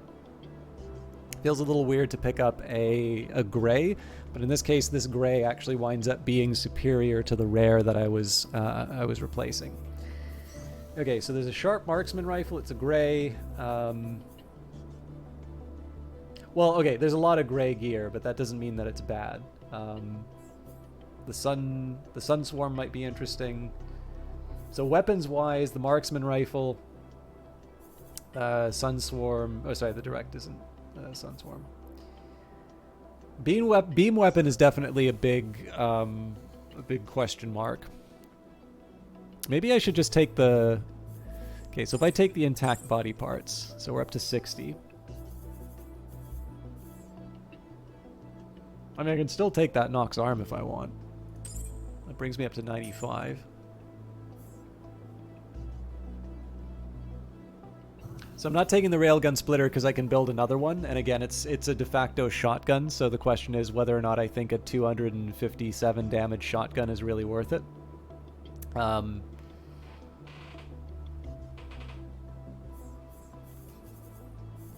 That beam's tempting, though.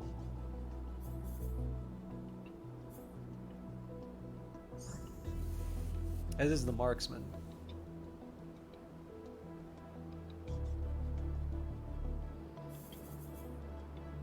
Oh, that's a big, beautiful shield. I gotta take that. So we'll scrap the tower.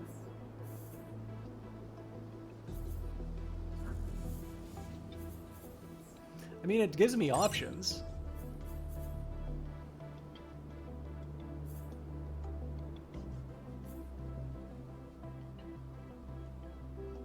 Okay, so if I'm using 5 to scrap the tower, is that the best I can do? So that's 48.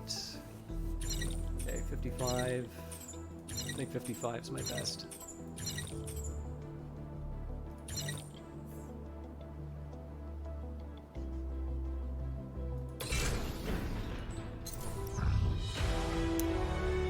Alright, another lights out event. So I'd rather not have the fatigue, but I definitely prefer that to the alternative. I think that's going to be it for tonight. Let's finish out the event because let's finish out the repairs just because I'd like to build my units before I send them out again. I notice I tend to be very bad at remembering what we got. But yeah, I'm actually really encouraged that we're able to take on level 7 provinces with this squad. Okay, so we will repair the linebacker. So first of all, we give it the Ajax. That's such a weird little shield to see on that one. So it's already got the color that I want on it. So I'll give it a right arm. So technically this knocks. Yeah, you know what? Well, this guy's been through a lot. They can get a nice arm. So then the question is, what do I equip them with? So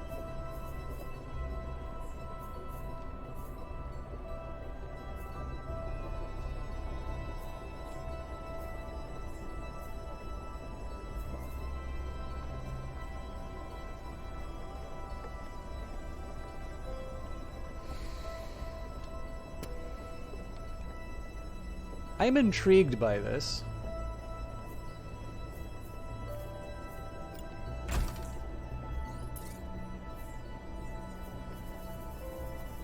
It's a sci-fi weapon, so let's give it something fancy.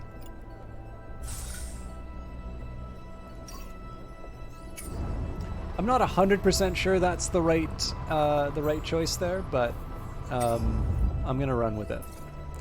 Okay, so the rest of this this upper body, so better integrity, but worse for all the other things. Admittedly, that's because of the hot rod thrusters, so we can probably replace that. Also looks like heat dissipation goes away, so let's just leave that for now. Actually, you know what? The hammer can get a nice new upper body. Is that the right call? So the power goes down, which means its speed's going to go down. And it's debatable as to whether or not it actually needs the higher integrity. But then again, we can switch out the oh, sorry, it's hot rod thruster. It's a heat core. Okay.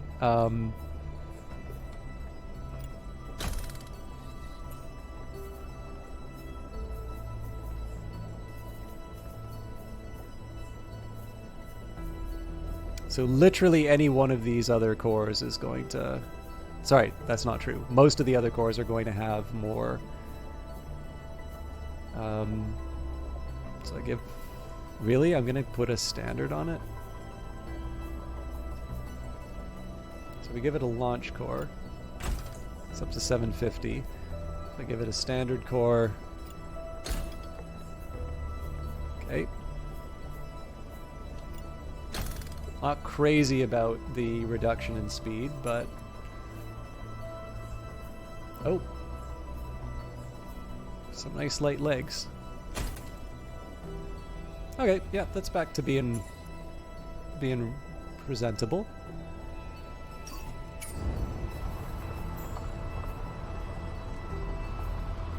Okay, now the stalwart. I'm not sure how I felt about that machine gun. Thanks so much, Sniper. I'm actually going to be wrapping up pretty soon myself. Going to watch some anime before bed. Enjoy the rest of your stream. I hope you enjoyed Phantom Brigade then, because people tell me that it matches certain anime. Again, I've seen Ghost in the Shell. I've seen Metropolis. I've seen Howl's Moving Castle, Princess Mononoke, and Spirited Away. But I now actually know how to properly say the titles too. But I am largely unfamiliar, so I don't know how strictly to make the comparisons. Thank you so much for stopping by. I hope we get a chance to catch you at your place again. And again, for those of you who haven't checked out Uncle Cranky or M124 Sniper, please do check them out. I think the best that any given streamer is going to ask is for a chance to entertain you, and I think both of them are quite capable of doing so. Okay, the best I can really look for is an alternative shotgun. This is doing a fairly respectable amount of damage, so I think we will... I mean, we didn't bring the lance the last time anyway. So we lose the heat dissipation...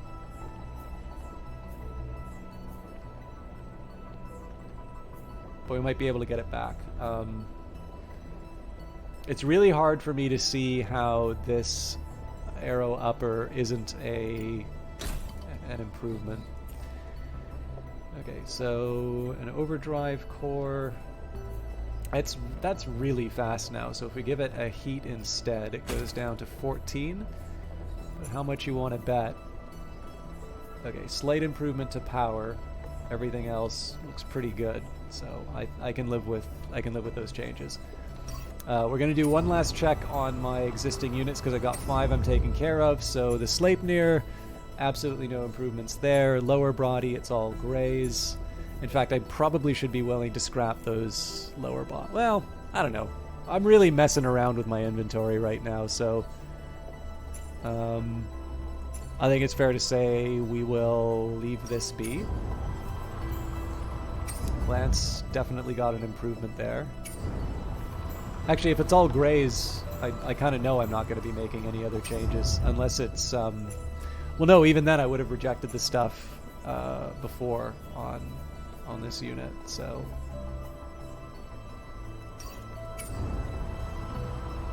Yeah, definitely this outfit is looking quite a bit different from what I was expecting it to. But I do like the variety, and I do like the fact that we've actually been doing pretty well in a region which is considered to be quite a bit higher than ours.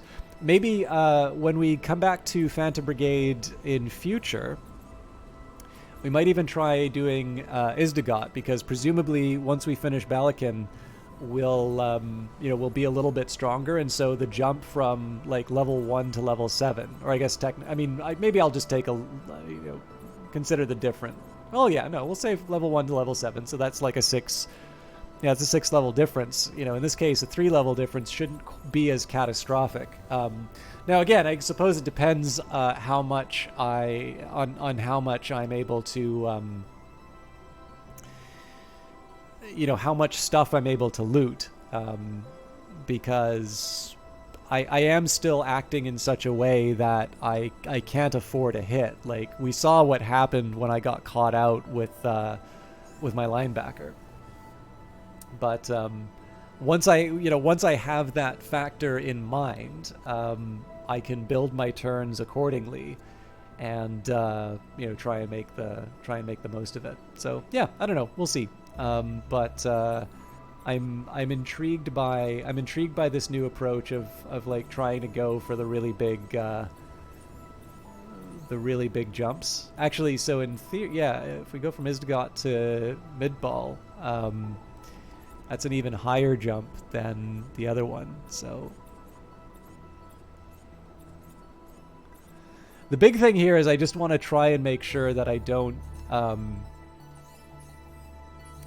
screw up in such a big way that like ideally I don't want to lose a stream, not a stream. I don't want to lose a unit just because I tried something dumb. So yeah, I need to try and find a good indicator for how I'm maybe screwing up, but I don't know. We'll find that out in future broadcasts. I will just say a couple things about Phantom Brigade and the overall shape of things. First of all, thank you everybody for watching, and particularly thank you for watching while my quality options weren't here. I'm going to assume that the quality options never emerged. Thank you for nothing, Twitch. You are really not worth it. So on that note, again, I don't mean to suggest... So, I mean, I have lots of thoughts that I can give about,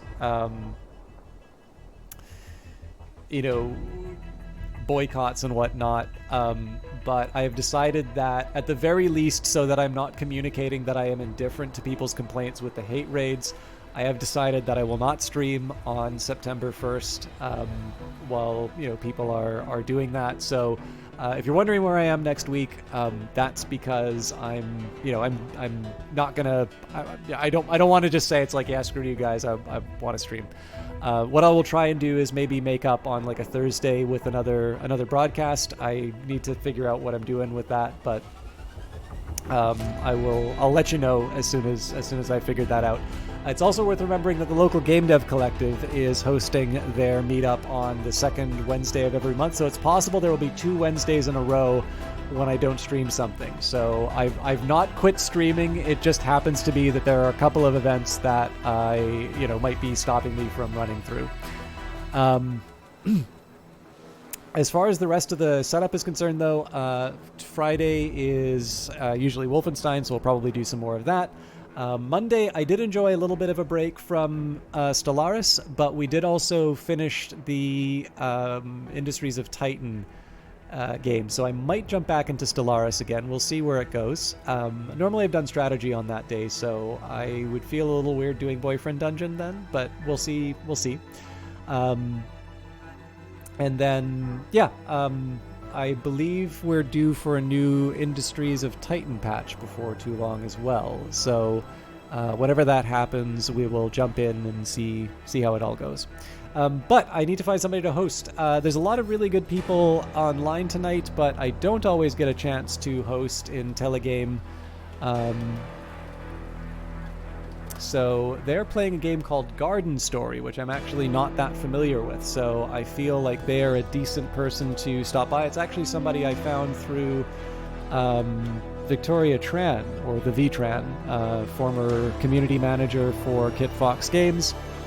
And currently, I don't want to say it was communications director for Kit Fox Games. I'm not actually sure what her title is, but she's working for Inner Sloth and working on Among Us. Very cool person, and it's always nice to show a little support to other broadcasters. So I hope you enjoy Intelligame. I will see you all Friday. If not, I'll see you all, maybe not next week, but I'll see you soon with more Phantom Brigade and Industries of Titan. Have a great night. Thank you for watching, and we'll see you hopefully with quality options next time.